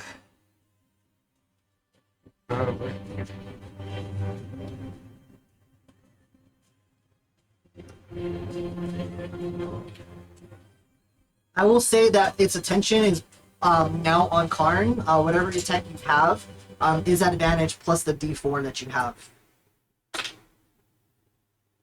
Alright, you little fuck. I was gonna say, where's Vigil? Oh yeah, that's right. Alright, you little fuck. I don't appreciate that. You're getting blighted. So I'm gonna cast a light bolt on it. Okay. Nat 20! Nice. So go ahead and make sure you do your max damage. And then whatever you roll. It's 2d10 for damage. So 20. 20. 20, and then add your damage to that. 32. 33. It's a 3. I know. 9 plus 3 is Oh yeah, that's all. Is that right? 32. So yeah, 32 on that. 31 points of damage. Yeah. Sheesh. Nice. So, with all that pain and anguish that you did there, you come on one knee and it somehow helps you angle your blast. And as you shoot it there, it comes through and it takes a big chunk out of the stomach, or the not stomach, but like the main part of it. And it's just, it seems to pretty much like burn around it. And as you look, it starts to like bubble and fizz there. So what else are you doing? Half of 32 is 16, right? Indeed. Sweet. So I gain 16 temp hit points. Awesome. And it would be an action to try and get this thing out of my leg, wouldn't it? Yes. Unless I can use a bonus action for that, then I'm not going to do much. Okay. Is it your turn? Yeah. Alright, Karn, you're up. Alright, so I'm still raging, and I am. Before that, I was just looking at it and it says that it's 2d10 fire damage. Does that do anything for this thing? It Because does. it is a plant? It does, actually. So, when you do the fire damage, you did the 36, right? Actually, 32. 32? Okay. actually, I'm taking a look because it says fire damage here, but necrotic down there. So, which one would I do? It's fire damage. Fire? Okay. Okay, so you go through and you cast the fire damage on that there. So not only was it crit, but since it actually is vulnerable to fire, it doubles that as well. So 64. 64? So 64? Yeah.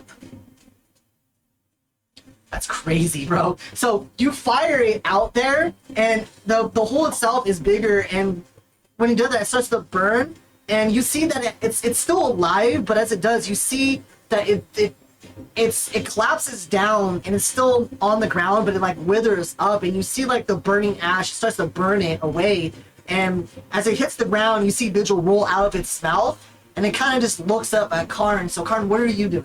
Alright, so I'm gonna go into a fucking frenzy. Okay. Right? And so, let's see. So I can make a bonus. Or Did you break your record of damage, by the way? Yes, he did. 64? Yeah. I think you just broke your yeah. record, my guy. His previous was 49, so. Shit. You shattered your record. Sorry, go ahead, continue. no, you're While fighting a good. plant, no So it less. says, so real quick. So it says if I use frenzy while raging, I can choose the frenzy, make a bonus attack. So I already attacked twice. Does that mean I get attacked 3 times? Yes. Okay. But you only can use that once per, like, long Yeah, rest. yeah. So you can get 3 attacks if you want to. Okay, yeah. So we're gonna do that. And you said his like, so he's laying like this, and his head is right here. Yeah. Pretty Oh, much. I'm fucking chopping his head off. I'm fucking bringing it down. So you jump off and you swing your axe at him, you're coming down on him. Go ahead and roll to attack. Wait, before that, you said that Vigil had rolled out. Yes. Okay. Vigil rolled out of his mouth. And he is unconscious. Unconscious. Okay. All right, come on, baby. Give me something. Give me something. 20. 20, not 20? Yep. That hits, bro. So do your max damage, and then add your regular damage. Okay, so max damage. D12, right? So it's this one. So 12 Yeah, no shit. plus whatever you roll. 1d12 plus 2, so 14 is your max, then you roll 14 is my max. Okay, which one do I use? d12. This one. This one. Yeah, that's 12. that one. So I use 4 of these? No, First one.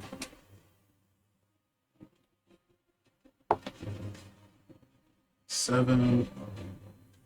So that's plus the 6. So 7 21. plus 2, so that's 9. 21. 21. 23, 14 plus 9. I didn't add the 2 to it yet. Okay, so either way, how would you like to do this? It's dead, is what he's saying. Yeah, so I'm fucking hacking his head off and screaming working. Okay. So you, as you're flying down, you like screaming orc chase, and you like cleave this clear, like you're just raging. Your hands gripping your axe, and Frenzy. then you cleave into it. And as you do, it's a clean cut, but then you still go ahead and cut the other bits and pieces. And you see him just cut through this thing like butter. And as it does, the this purple like ichor just jettisons all over you, and you see this Karn just kind of like rise up, just covered in this ichor. I'm gonna take it. And And then that thing is now dead. very dead. And if you guys ever want to see a picture of this thing, I do want to see a picture of I this. kind of do too. Yeah. Because I'm imagining like the big like piranha plant thing from Mario. Oh god. Oh fuck! I didn't even get to the part where it had multiple heads. I didn't get a chance to regenerate. That freaking that fire attack, like that shit KO'd him. You literally dropped like 80% of his health in one hit. I was not expecting it, but yeah. Should have done that from the very beginning. Okay, so as that happens, you see Vigil. He like rolls out of the mouth, just not breathing at all. But he's still covered in the That's what I imagined. the vines and everything like that. CPR time. Yeah. So what are you guys doing? I am first taking this stupid spike out of my leg. Okay. Roll a medicine check. Hopefully it's not an artery.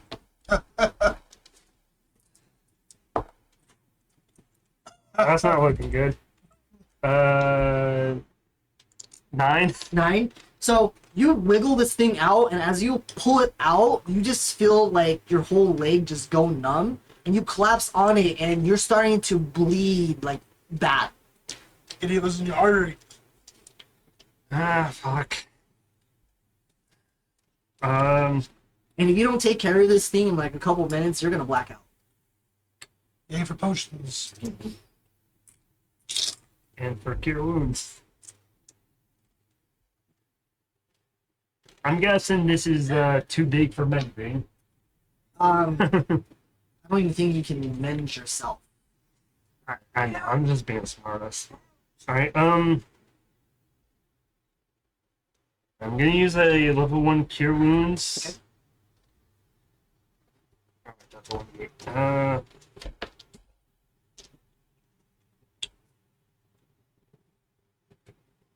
By the way, congratulations on the fastest encounter that we've had to date. Hell yeah. Only took 10 minutes. And there was only 2 of you, so. Right. That's probably why I went so fast. Ding, ding, ding, ding, ding. Alright, so if I do that, does it at least help close up? Yeah, so when you heal, how much did you roll for that? 9. 9? I'll say Smart that it dog. does close up like a good amount of it, but you are still bleeding, but not as much. It kind of went from like big gaping hole to maybe like little small hole. Like maybe like It went from a fucking bullet hole to a fucking stab wound. yeah, essentially. But it's still you are still bleeding. Alright, Con, I'm gonna keep trying to take care of this. You mind seeing if he's still breathing? No. I'll go up to him. Okay. Alright, I'm gonna go up to Vigil and I'm gonna like check his pulse. See if He's still is he breathing? conscious. Yeah. Oh, he's conscious? He's not conscious. He's like breathing, but it's faint. It's faint. Fuck, dude. Mind you, he does still have the vines wrapped around him. Okay, so I'm gonna cut these fucking vines off. I'm Okay. gonna clear everything off. Easy enough. So as you cut the vines off of him, you see him like wake up gasping for air, like as if these vines were constricting him to a point to where he like passed out from like not being able to breathe. Oh, shit. You're okay, Bloodkin. Look at me. Look at me. What? Look at me. Wow. What happened? What do you remember? I was just writing in my notebook, and then next thing I knew, I just couldn't. I couldn't move, and I just blacked out. You were almost lunch, my friend. Oh, And I point to the fucking amalgamation of fucking vines. oh, God. Okay. Darn, save your life. Thank you. Maybe you're not too bad. Oh, my friend. Now, let's just go help him. Okay. So Vigil he walks over, he gets off, and he's just like, Have you seen my notepad? I have it. Send to him. Oh, okay. So he comes over there. Did you grab? I thought we left. I picked it up. He just I didn't hear that This part. video. They know this thing well. Let me see. He's gonna come over and he's gonna look at your room there, and he's gonna go ahead and spend a couple minutes like hovering his hand over your leg, and it gives out like this faint like green glow, and you start to see like these like orange orbs start to come off up your leg and around the area, and just goes into your leg and like closes it. I will say that he did use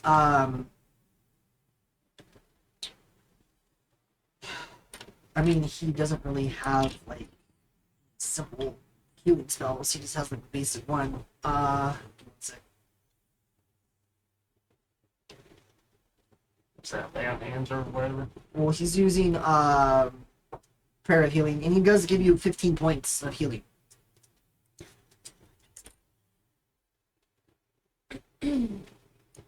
All right, that puts me at full then. Okay. And while we jump back to the people that are inside, is there anything you guys would like to do? For us or no? For you, guys. Oh.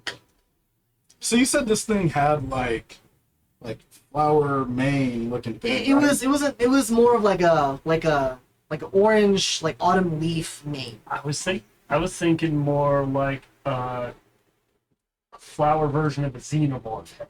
Yeah, that's what I was thinking. Yeah, kinda. it's Okay. kind of yeah. So I'd like to go. Can I tell if these are poisonous? The leaves. Either make a medicine or nature check. So nature. So while he's doing that, I'm just telling Virgil, next time, please just stick near one of us so we'll keep an eye on you. Oh, I plan to. Don't worry. Don't make me have to use my rope of climbing. Noted. 19 for the nature check to see if they're poisonous. 19. Yeah. So as you don't necessarily like. How do you examine the leaves? I like to like try to get close, see if it has any like poison ivy does, right? Where it has the little like film on it. Yeah. See if it has that. So the leaves themselves aren't poison, but when you look towards the vine and you see like the ichor there, you do see that the ichor itself, this blood or whatever, that's super thick, almost like mapley in a sense. Like the sap. Yeah, like the sap itself has like a very like, it's almost as if it's not acidic, but it's so poisonous that it's starting to like eat away at the vines themselves. Okay. Okay. So yeah, I'm just gonna stay the fuck away from that. Okay. Cool. Anything you would like to do? Your name? So I was gonna try to cut me off and get a trophy. Hey, if you happen to have an empty bottle or something, let's see if we can grab some of that to study. This thing nearly killed us, but it's interesting. Let us see. Yes.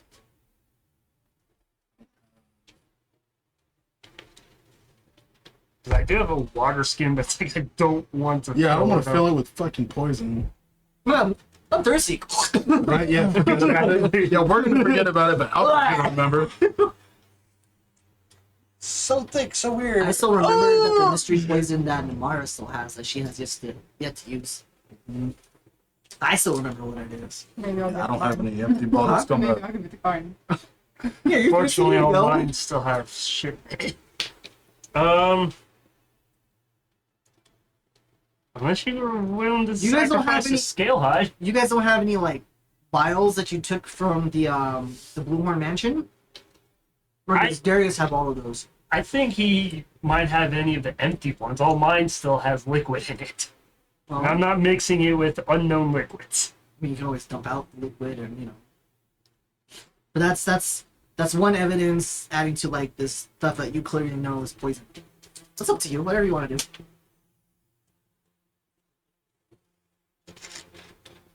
Or ask Vigil if he has any. Vigil doesn't have any everywhere. I don't even know why I still have like half these potions. I mean, you could always dump out a potion and just, use that. See, maybe if you drank the potion, you would have had that, You know what? See what it Fuck does. it. I'm just gonna drink my potion of force resistance. a force resistance? Yeah. Okay, great. So You are now res- I have an empty vial of it and filling it up with the liquid. Okay, now you are very force resistant. You do have a slight vibration to your body. Gain resistance to force damage, so Fucking I'm starting to feel like a rock. Yeah, so Darth Vader can't force choke you, no. I find your lack of faith disturbing. Right. So while you guys are working on that there, Bilhari, Darius, Namara, as you're standing in the lobby there, you see the maid come down, and I will say behind her is a green dragonborn there who is very he's not wearing his armor or he doesn't have any weaponry on him, but he is wearing his it's like an old everyday wear or whatever. He's wearing a blue tunic or whatever, and he has just his black pants on and his boots that are tied, and you see that he has not necessarily an old appearance to him, but he does kind of have a very commanding stare to him. And as he looks over, he sees you guys, and he's very greeting. He's like, "Ah, welcome, my friends. How may I be of service to you?" Sorry to intrude into your home like this. No, not at all. What seems to be the urgent matter? I see that you have a very well decorated white cloak here. What is your name, my lady? I am Valkyrie. And you see that he kind of he walks over and he grabs your hand and just kisses the back of it. Charmed to meet you. What a charm. And you see that he has his hands kind of in the back, almost in a parade dress, stance there, and he looks at all of you and says, "So, what do I owe the pleasure?" First, as is proper, I am Darius. Of course.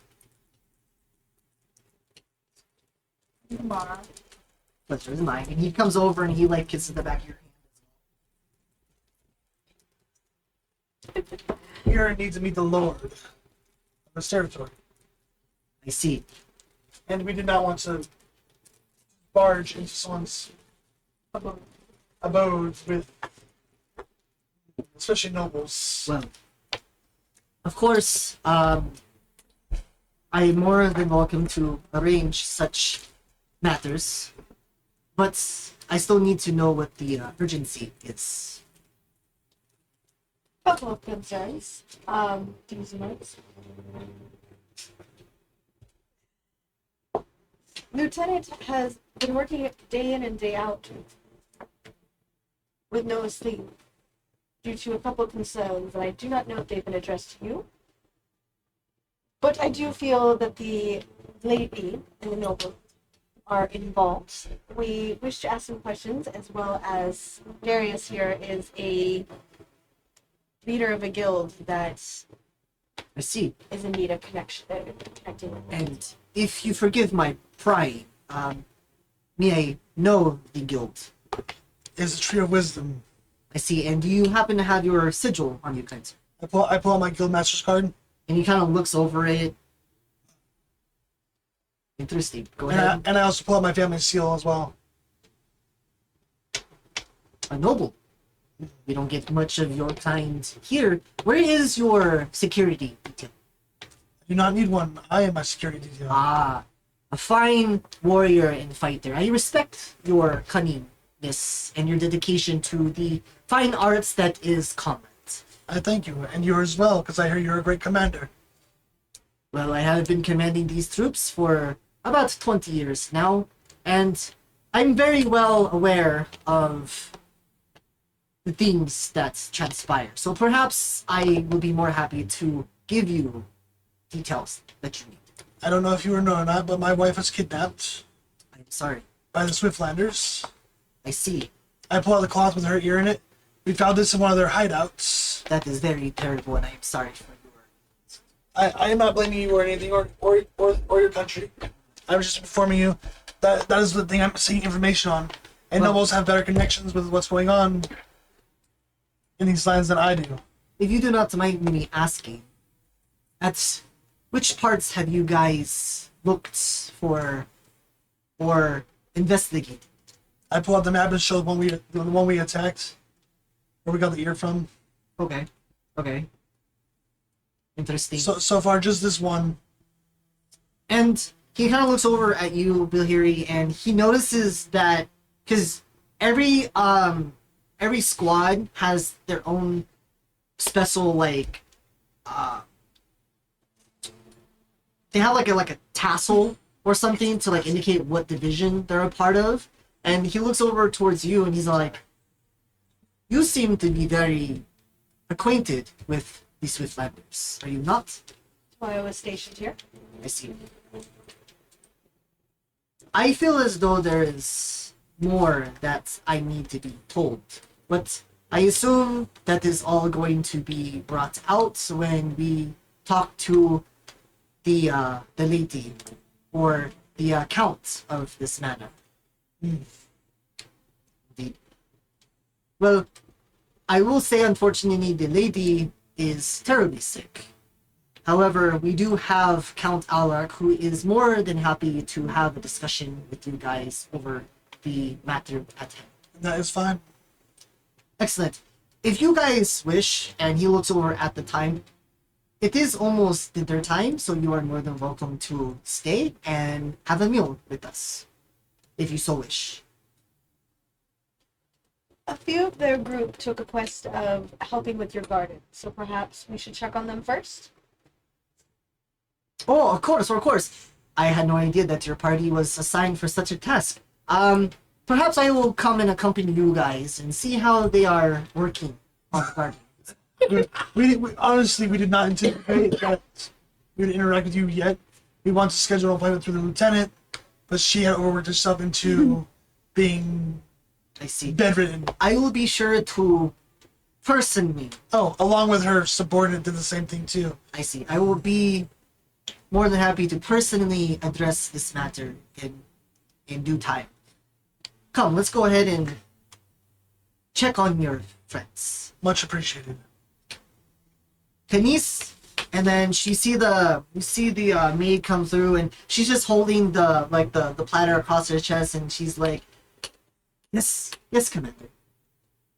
Please escort us to where these other party Ain't no members are."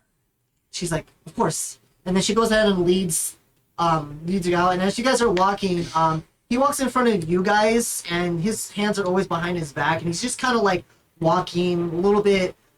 He doesn't seem to be bouncing. He's just kind of like rolling his ankles. So he's walking like at a very elegant pace there in front of you guys as he's leading you through the mansion himself there. And as you guys go ahead and step out the door, he comes around the corner and he seems to be like inspecting it, and he's looking at the vines themselves, especially the ones that are alive, and they don't seem to do anything to him. He just kind of like puts it down, and he's looking around and inspecting the area. And as you guys come around the corner, what are you guys doing?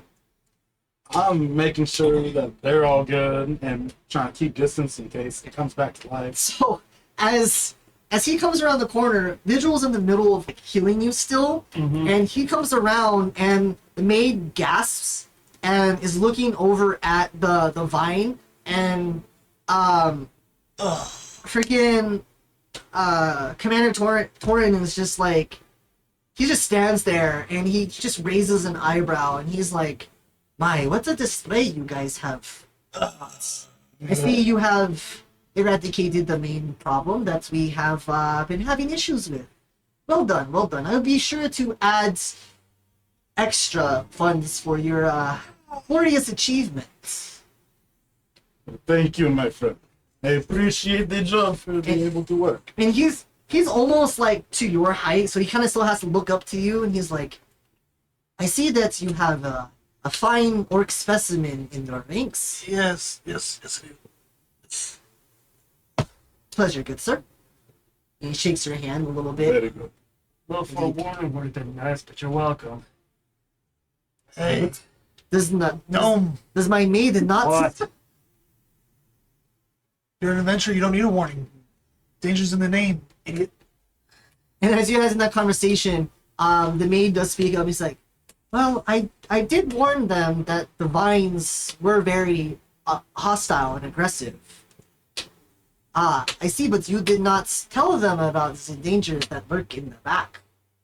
"No, I figured they wouldn't venture too far back there. If they did, they would have just ran away. But it seems like they took care of the issue, no problem."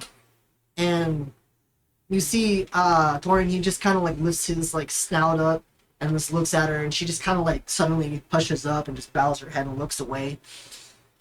"Well, it seems like you fine gentlemen and gnome have done a very fine job. Come, you can wash up and stay for dinner." We thank you for your hospitality. It is free food and you pay to get rid of the monster.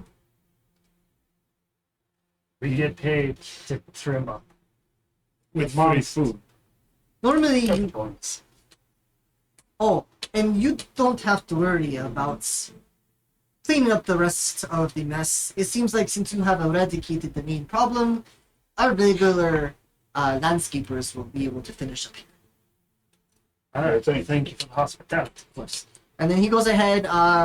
The maid leads you back inside, and you head over to the lobby itself. There, Karn, the maid also does take you over to the cleaning room where there is like a toilet and there is like some sort of makeshift like fountain of water there. So you are more than welcome to clean up if you want to. Maybe wipe your face. I don't know. Whatever Yeah, you I'm gonna be in there, just fucking take a little bird bath, get all the ichor off me. That poor water. That poor water.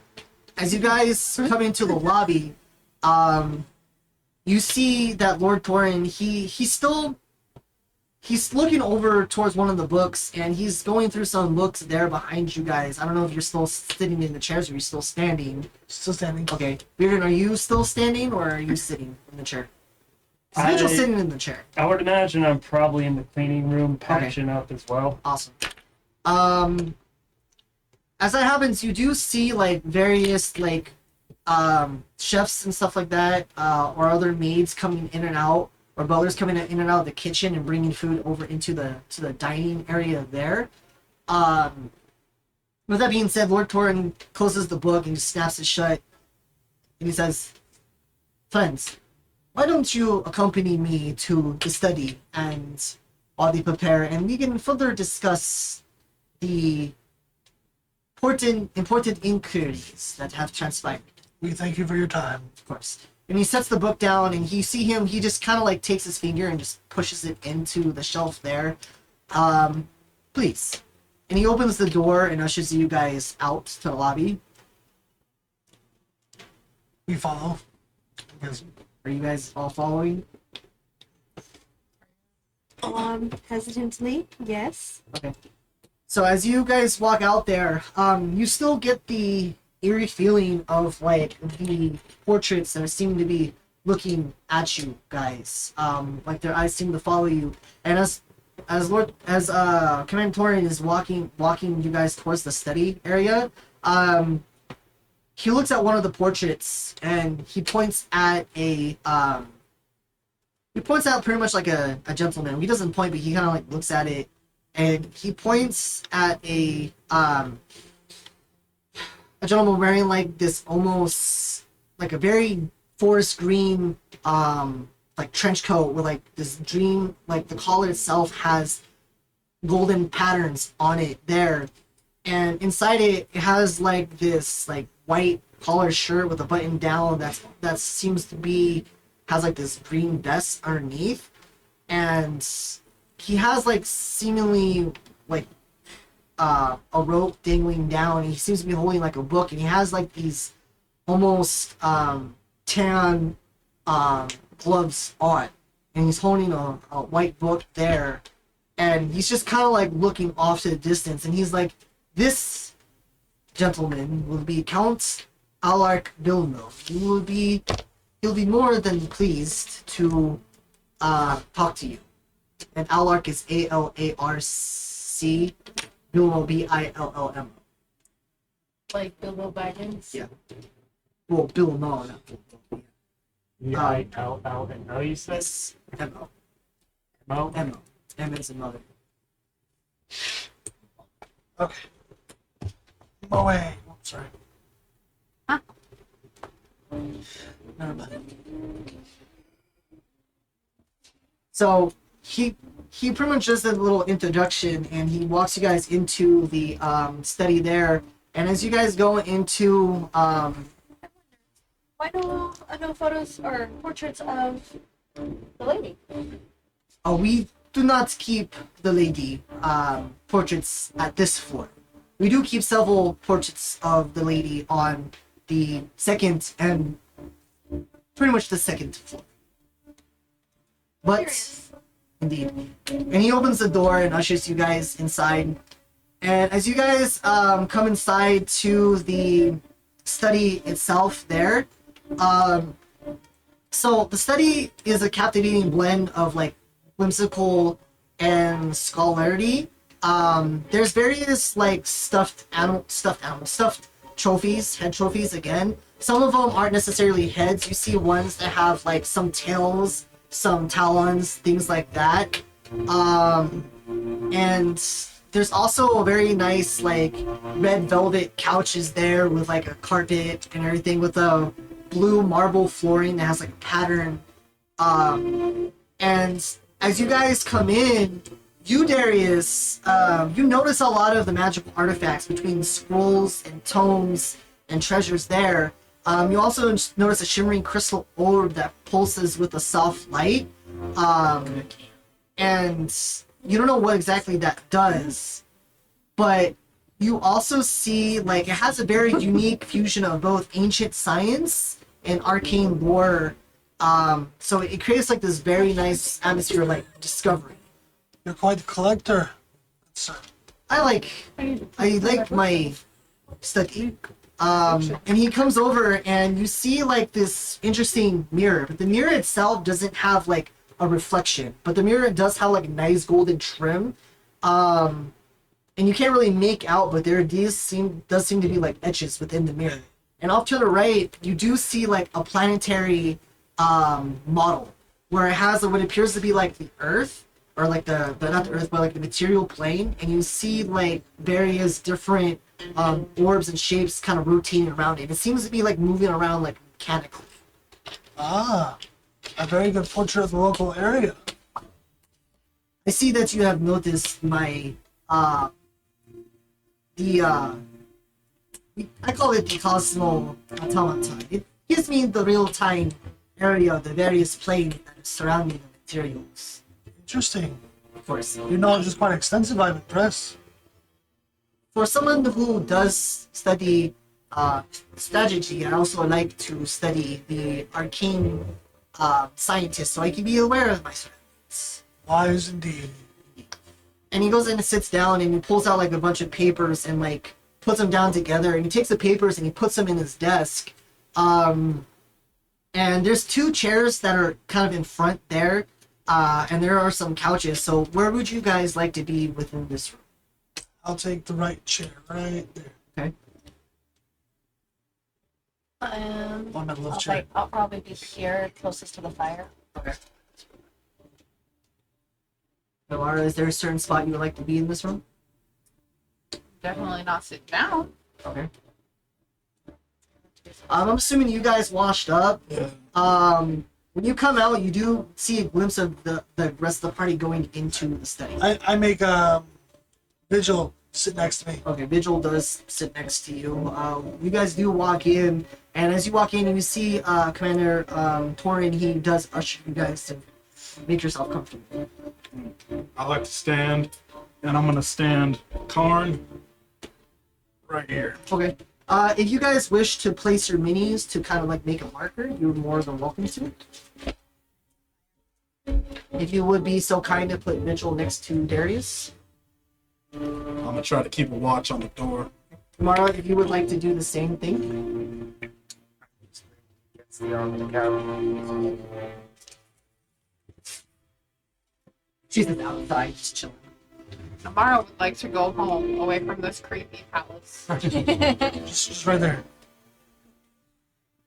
She can't sit down, so. So you, Vilhari, as you're next to the fireplace, you actually get the sense of the area was relatively not cold for you, so you kind of like are very your light was starting to diminish a little bit, but this fire is starting to like warm you, and you actually get like nice and close to this fire. And Thornton kind of looks over towards you, and he just kind of cocks his head a little bit, but doesn't really pay too much into it. So he goes ahead and has his seat there, and he just sits there with his hands kind of like just resting on there, and he's like, "So, how may I be of service to you?" I pull out the rare information I have already, including the Swiftlander files that we took from their camp. Okay. He looks at the files there and goes through it. I see that you guys have made your grades and eradicated various constructs of this camp. Well done indeed. And he kind of just puts it down on the table and slides it back over to you. Bill, do you wish to know if I know anything about the Survivors? To a degree, yes. As you can see, I am a commander of the White Cloaks. Indeed. We do get various garrisons and squads that come through our gates every so often. And some of them do vanquish, but some of them do get replaced. I myself am very familiar with the squad that is supposed to handle the Swiftlanders. Of course, I do get various reports of that squad and their achievements. Very well done, by the way. Unfortunately, that's all I do. That's understandable. I commission the orders and I be sure that everything is in good stead. That makes sense. Delegation is key, especially in a big mass territory. Of course.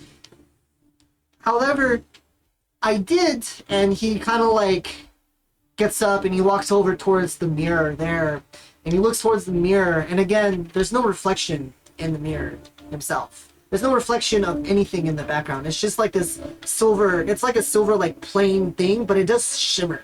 But normally with like a mirror, you look on it, you can see the background, but there's nothing. Do I sense any mana coming from it? You can do a Arcana check if you want to. And as you're doing that, he just kind of like looks at the mirror and he looks back at you guys and he says, I will say things have been going a little bit more, how should I say this, darker. Dirty 20. Dirty 20. You do get the sense that there is mana or arcane energy from this mirror itself. Good, so it's probably a communication device of some kind. Interesting.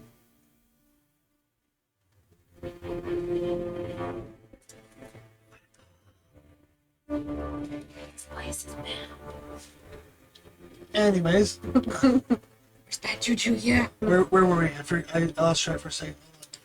He did ask you, he was pretty much saying like, I will admit though that the situation in this area is very, not to make any puns, very grim. I will say that I personally don't know it too much about the Swiftlanders, but we have been getting reports about the Grim Pawns becoming more active.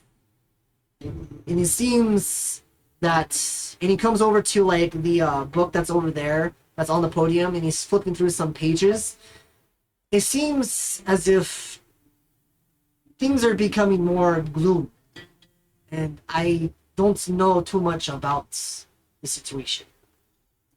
The reason that has me most concerned is my wife was acting as a diplomat from the guild. I didn't hear you understand. His wife was acting as the diplomat for the guild. I see. I am truly sorry about. Which makes them, they're starting to act quite bold as well. Attacking diplomats is usually a very bad idea. I have heard that the Swiftlanders do take creatures that are mostly of Fey descendants. Was sure, I'm sure. She's an elf. I see, so that is probably why she was a target.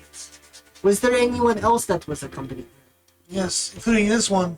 Okay, so you do know it was him, and there was also Clix, which was that kid. Strange that they would decide to take an orc and the Kenku.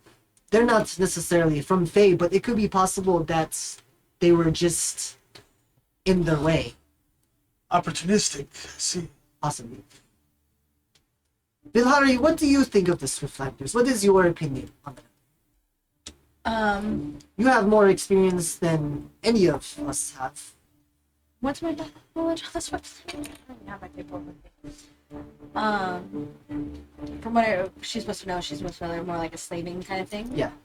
You do know for a fact that you are aware that you are on a mission to find the King's Tier, and you do know that they were mining a boatload of obsidian to find the King's Tier. And you do know for a fact that it's pretty much like some sort of shard, but you don't know necessarily like what it does. You just have that intel. And they're taking mostly Fey descent. Correct. And you also know that not only was slavery abolished, and you were sent out to mainly eradicate it because of that, but you came across them trying to look for that, and they're using those slaves to try to find this certain King's Tier. What do you know of the King's Tier? And he pauses for a second, and he reaches over and he closes the book itself, and he walks over to the desk, and he just kind of like stands there for a second. I have my speculations with the King's Tier. It's supposed to be supposedly a puzzle piece of sorts, a crystal, if you may. Not the crystal. But I don't. A lot of people do not know of its function. But a puzzle piece needs multiple pieces. Correct. So, if these Swiftlanders are using these Fae to farm or mine these obsidian to find this crystal, it could be possible that only Fae creatures may only be able to touch it. Of course, that is just me being speculating. That is reasonable. My question is, what do we not know what else goes with the King's Tier? And he kind of like sits there for a second. Well, he sits down in his chair and he just thinks for a moment. It is unfortunately not my place to know too much about it. I've only read various articles and historical facts about the King's Tier. I am more than welcome to give you the books, but the books will not give you enough information. You probably know more than the books do themselves. And then, before he can continue, you see one of the butlers come in, and the butler does like a bow, and he looks over, and you see that this butler has like a young complexion to him, and he's like, Commander Arla, Commander Torin, if you wish, dinner is ready for you, and the guests may be seated.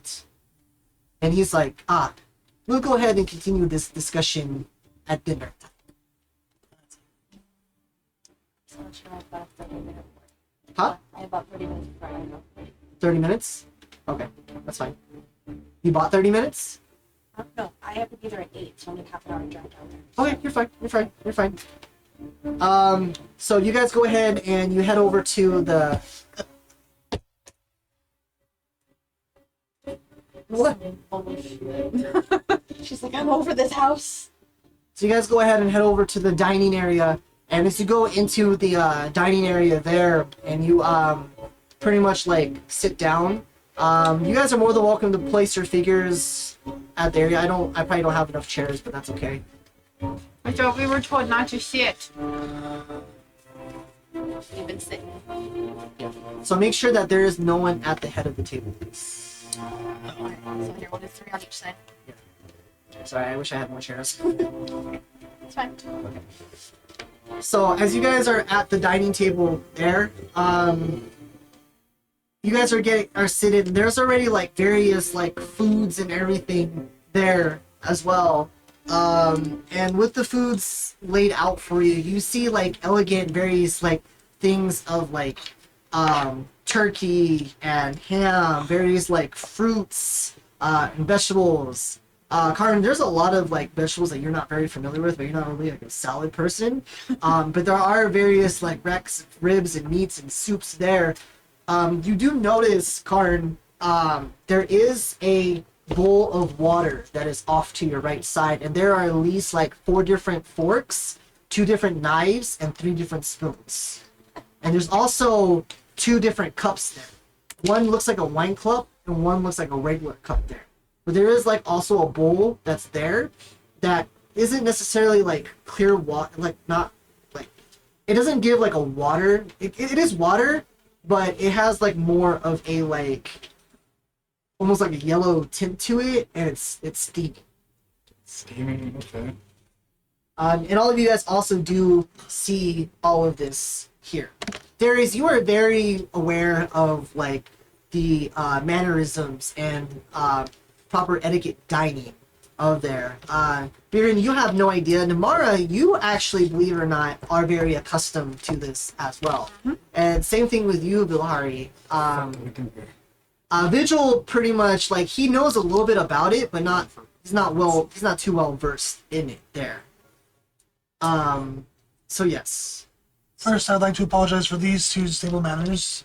They're going to be atrocious. Oh, it is not a problem.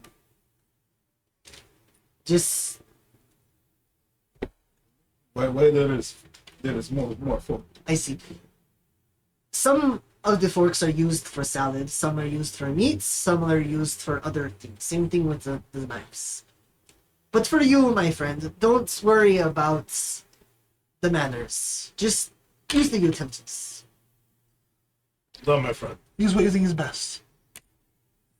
Except the tiniest fork for the fucking meat. Okay. The food hasn't been necessarily like served on your front yet, since you guys are still waiting for the count to come in. But you do see that there are there's still some of them. The food is laid out, and they're sending out like they're pouring like drinks and stuff for you. Some of them are pouring out various like wines. There's water.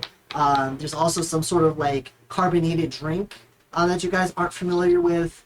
Namara, is there anything you like to do in this particular situation? I have a question. Since this brings back nostalgia for you, for your nobility, and this elegant laid out platter for you. I have a question to the commander. Do you happen to have a booster? I'm too short for all this. And as you're just kind of sitting there, like peering over, that's very, my apologies. He goes ahead and you see they bring in like this. He clicks his like he snaps his fingers, and this butler comes in with like this like stool or whatever, and he sets it on the table or sits it on the chair, and you're able to sit on it as well. Thank you, Michael, sir. He bows and backs off there, but you do see that there, in this room, you do see that there is a loft off to the side with a crackling fireplace. You do notice that there are more hunting trophies adorned in the dining hall there. And as he goes ahead and you guys settle in, you hear pretty much just like the tinking of glass as the doors open, and you see this man walk in, and instead of him wearing like the blue coat that he had, he's wearing more of this elegant like purplish cloak that has like a silver lining through it there, and he kind of has like this grumpy face as he doesn't really like acknowledge you guys in the room. He just walks in and he comes towards the head of the table over here. And the butlers pull out one of the chairs and sit him down, and he scoots in and he just picks up the fork and everything and sets it down, examines everything, and looks over towards you guys and says, I see that we have guests in my humble home. It's a pleasure to meet you. I stand and bow. He does the same thing. He stands up and he also does like a bow as well there. My name is Count Bilbo. I am the advisor for Lady Tulpa, and I am your honored host for tonight. Please, no formalities, my friends. We are all friends here. Have a seat. We thank you. I am Darius. This gnome is Bearden. The work is Karn. The other three introduce themselves. No need to introduce. I am very aware of who you are. Appreciate it. I was made aware of your arrival through The mirror, correct? magical means. He kind of looks around there, and as he does, you see that he kind of like waves his hand around, and as he waves his hand, you see that like the different plates and food flies up, and some of the knives come through and starts cutting the meat, and the meat itself on the fork flies over and lands on your guys' food, and he just does the like the magicalness, and all the food is starting to like land onto your guys' food and stuff like that there. My guess. Essentially. And as the food is finally served there, and he pretty much like ushers out most of the maids and butlers, where now it's just Commander Torin and then Count Vilmo there along with you guys in the room. So, what is it that I owe the pleasure? Well, as the lieutenant was ill, well, not ill, tired, sleep deprived. We originally wanted to set up a meeting with the Lord, but we were informed that that would obviously be impossible due to her health. We had no problems with that. There are certain concerns about things going on in the area. For example, you probably already heard about the Swiftlanders through the mirror. I am not sure what you mean by mirror. The one in his office, or his study to be exact. Interesting. I am aware of the Swiftlanders and the growing darkness within this town. But I also want to, and he kind of like, he shocks you with this. He's like, my condolences to your wife. Cecilia is her name, right? Yes. Of course. You know much. I'm impressed. And he like waves his hand, and like you see this napkin come up and like damps his lips as it comes down, as he's starting to like elegantly, he's starting to like have very good manners and eats his steaks there. So, if you don't mind my eagerness, what's made the Count of Grimpot assist us today? Well, I wish for more information on trying to find her, since your intelligence network is obviously spirit of mind in this area. Perhaps. Vilhiri, and he kind of like looks at you, already knowing who you are or anything like that. Tell me more about your exploration, your travels across the various planes. Anything interesting that you have found? You seem to be curious about the King's Tier, are you not? It's come up in our investigations and findings against the Survivors. And has brought levels of concern. I see. And he kind of like looks at you with concern, because I'm assuming you haven't like touched your food at all. Okay. My apologies. And he kind of like snaps his fingers there, and after a couple minutes, you see them bring out like what appears to be like burnt wood and like a plate of like coal, and they set it down and they start taking off like your forks and just leave the spoons there for you. I am very accustomed to your genasi kind, for I have myself traveled to various planes and have grown accustomed to their ways. I apologize for the rude behaviors and the unattentiveness that they have bestowed upon you. No Please, offense taken. Please. My kind is not often. please. And then he looks over to you, Namara, and interesting enough, he snaps his fingers as well, and they leave and they bring back like a they bring back this like it's a water, it's a dispenser, and they take out the cup that you have and they pour another one in there, and the scent is very familiar to you. Your people are very accustomed to drinking this liquid. It's actually like a certain booze before specific dinner time. So he's very well aware about your race, but he doesn't necessarily point it out. He just does that quick swap, and it kind of like stuns you a little bit. That he's aware of this custom booze. Sounds very good. Karn, he actually he doesn't necessarily do anything special for you, but when he was adding the food on the plate, he gave you a large lump sum of the food for you. Very nice. Smells very good. Bearden, nothing too much for you either. As for Vigil, he notices Vigil himself, and he actually was able to bring him this. It's kind of like a small pamphlet, and Vigil was very shocked about this because the pamphlet itself is based off of Hades, the deity of his, and he knows that Vigil does like a certain prayer before he eats as well. So it's interesting enough that Bilmo is going around and he's doing various customs.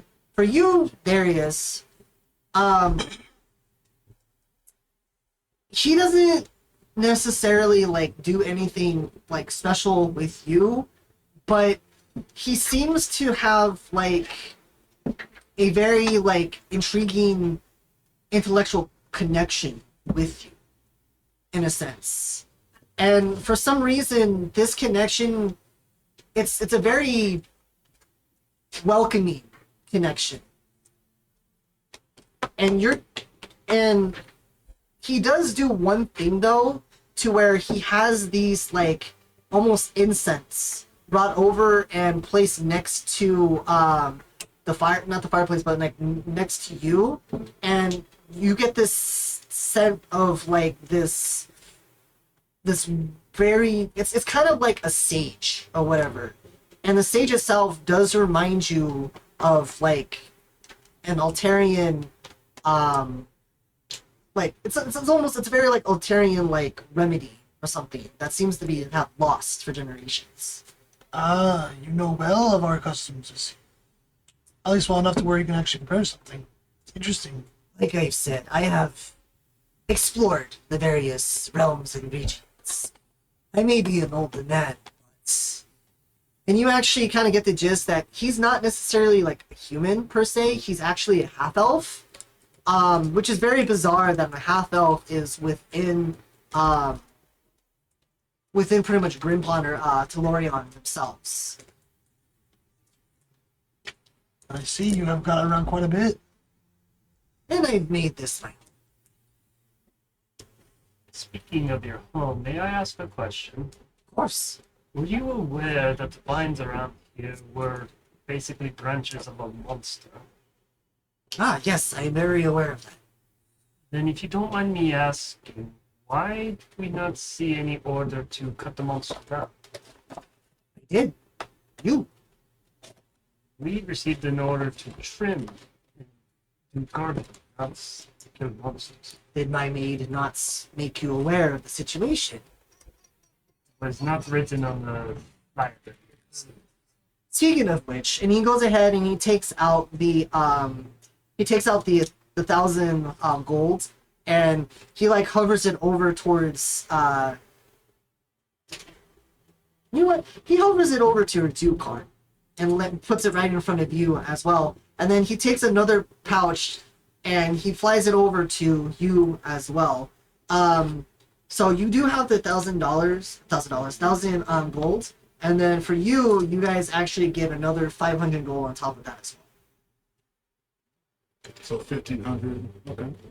Will this Thank you for your generosity. will this not satisfy your accomplishments? This will suffice. We do appreciate the reward. I was just curious. See, in my line of business, I have come to knowledge that if there is a hint of danger written on the flyer, not many people will come. It's bad for business. But when you just put a simple task and you put a large lump sum of golds in the matter, they flock. Because money speak volumes. You are not wrong. That's true, and you lack a functioning adventures guild to do so, anyways. Of course.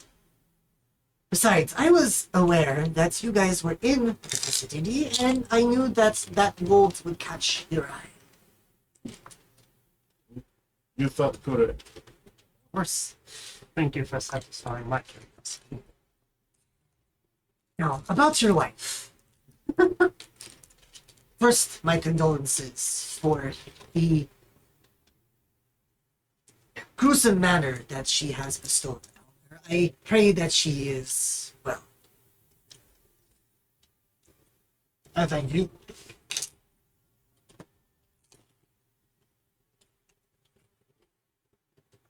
Tell me. He goes ahead and swallows his food there. What is it that you specifically want? You know? Well, if you have any idea of our current location, so I can target my adventure, that'd be perfect. Because I'm on multiple quests at the same time. One to save my wife, two to deal with this idiot. I will tell you one thing. And he does he kind of like puts his plate his platter, his utensils down, and he like puts his fingers together. You will seek your answers in the pond themselves. Fortunately, I am limited to see only so much things.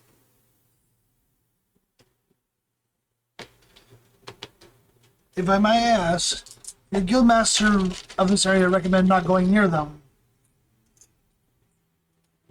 And you, my good Wolfkin sir, seem to be a man of wisdom and intelligence. Why do you think that is? I assume they somehow affect the mind. Or can. And as he does, he looks over towards Bearden. Show me your hand. I just bring it out, but I'm just giving him like not a stink eye, but just like a cautious. Your answers lay in his hand. Oh, joyous fun. But you will not find that answer if you do not go into the Grim Pond themselves. However, I must warn you. The white clothes or any military is not permitted within, since it is a sacred ground. But he looks over to you again. You, eyeless cult, are Well, associated with them, but well, that's suspicious now, isn't it? unfortunately. Alright, so because of my past convictions, you are giving us permission to enter, correct? It is not me who gives you permission to enter its premises or the lucky lady's domain, but her herself.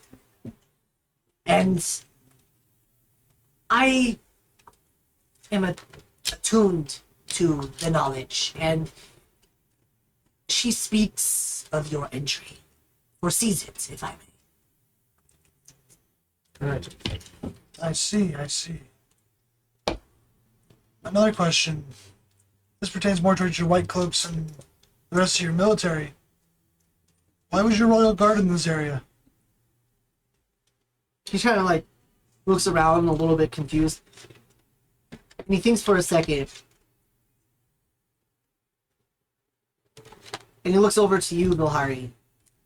Tell me, what is your father up to nowadays? Do not check in with him often. Last I heard, he was interested in a project with the Lapis Iron. Of course. Do you plan to ever leave your quest to hunt down these Swiftlanders and probably make your own adventures? Lieutenant has given me the option. Are you going to take it? Was undecided as of now. I see. Take an old man's advice. Visit home sometime. There you're gonna find answers that you need. It's just a suggestion. You don't have to take.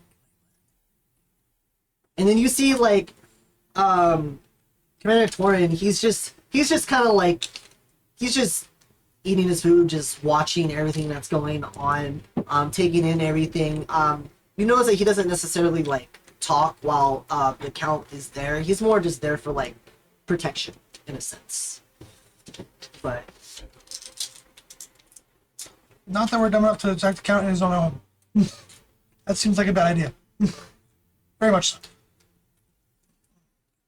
plot twist, he's a level 20 archer. No, just kidding. Let's try it, Manny. Vampire. Go for initiative. We thank you for your valuable information and wisdom. Of course.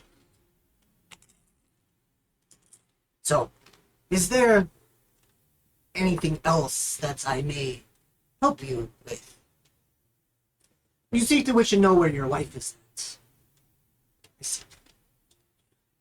And he goes ahead and he stands up there and he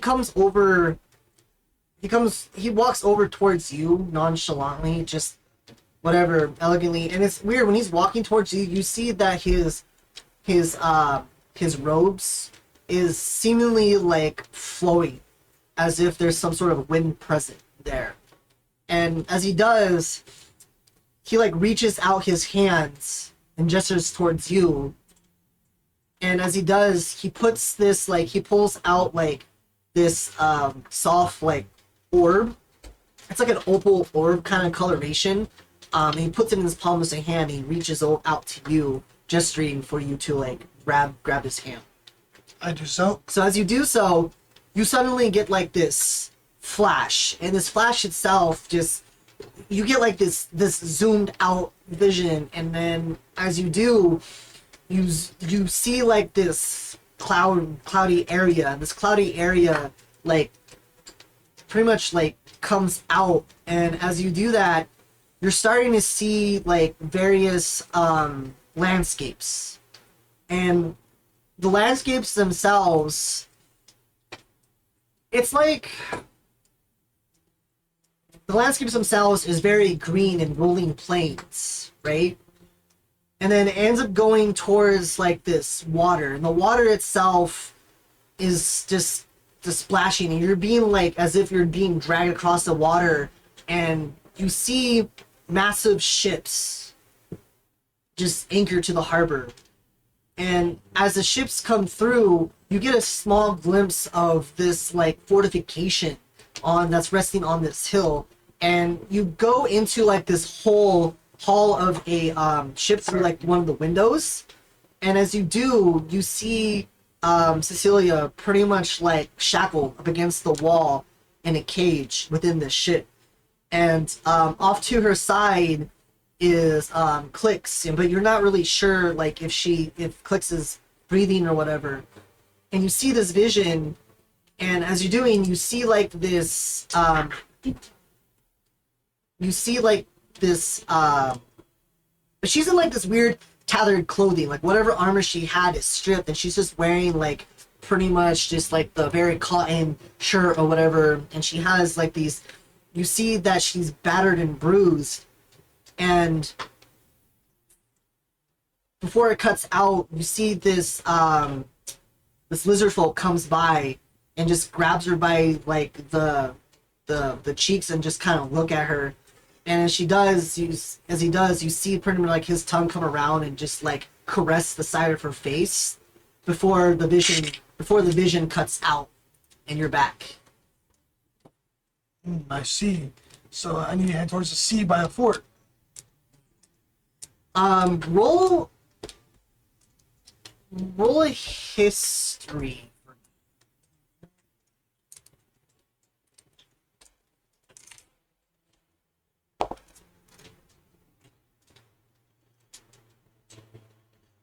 What's 19 plus 6? 25. 25. So, you are very familiar with that one part that you saw, and you know for a fact that this is Darkman Port, DARK MOND Port.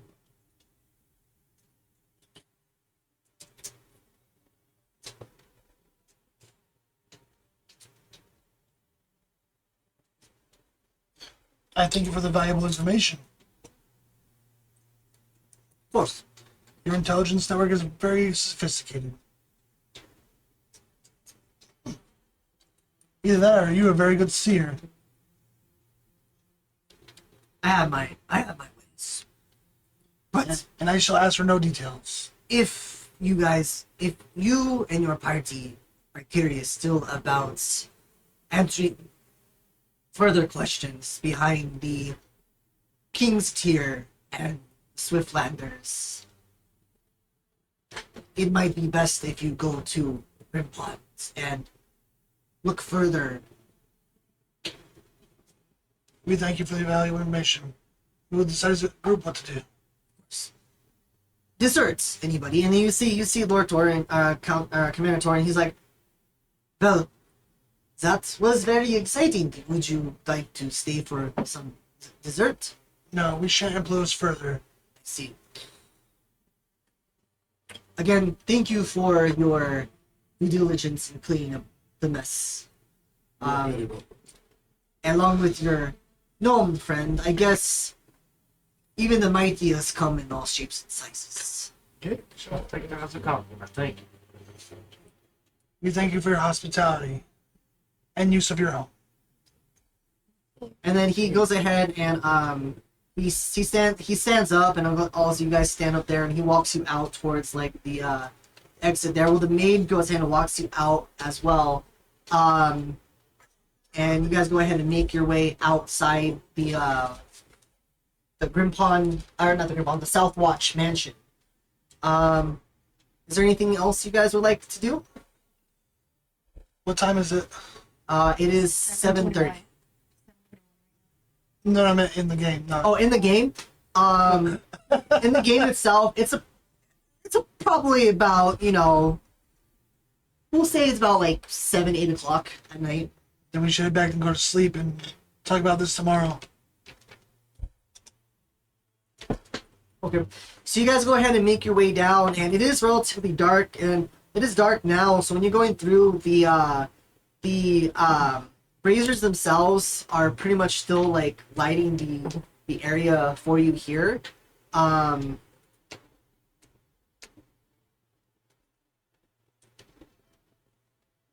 see. So the braziers themselves are lighting the area for you as you make your way over towards like the exit there, and the fog itself is starting to get like nice and thick for you. But as you make your way down these stone steps over to the town itself, it begins to clear up. You, however, as you break, well, you and I guess you, Bearden, as you break the tree line coming into like more like the cobblestone area of Grimstone, or Grimpon, you do notice that there is like a slight glow over in the distance above the hill, on the hills there, where this town is surrounded. In the hills beyond the town? So, Where the Grim Pond's at. yeah, so the town itself is surrounding various hillsides, like a various hill, right? And on top of the hill, between like a bunch of like the trees and shrubbery that you can see, is like a faint glow of like a purple essence. Anyone else see that? I do. Unfortunately, I think they're calling to us. It's like they've had enough things happen today. I know, right? Like, you just never get a break, do you? No, I seem to be a bad luck magnet. Gee, you think? Alright. Huh? I mean, kind of. Okay. So you guys go ahead and head back to the tavern there. Is there anything you guys would like to do? Anything you like to discuss about Namara? For now, we're just planning for an early morning discussion. Okay. Okay. After all, Ari has to go soon. Yep. So if that's the case, we are going to go ahead and end tonight's session here.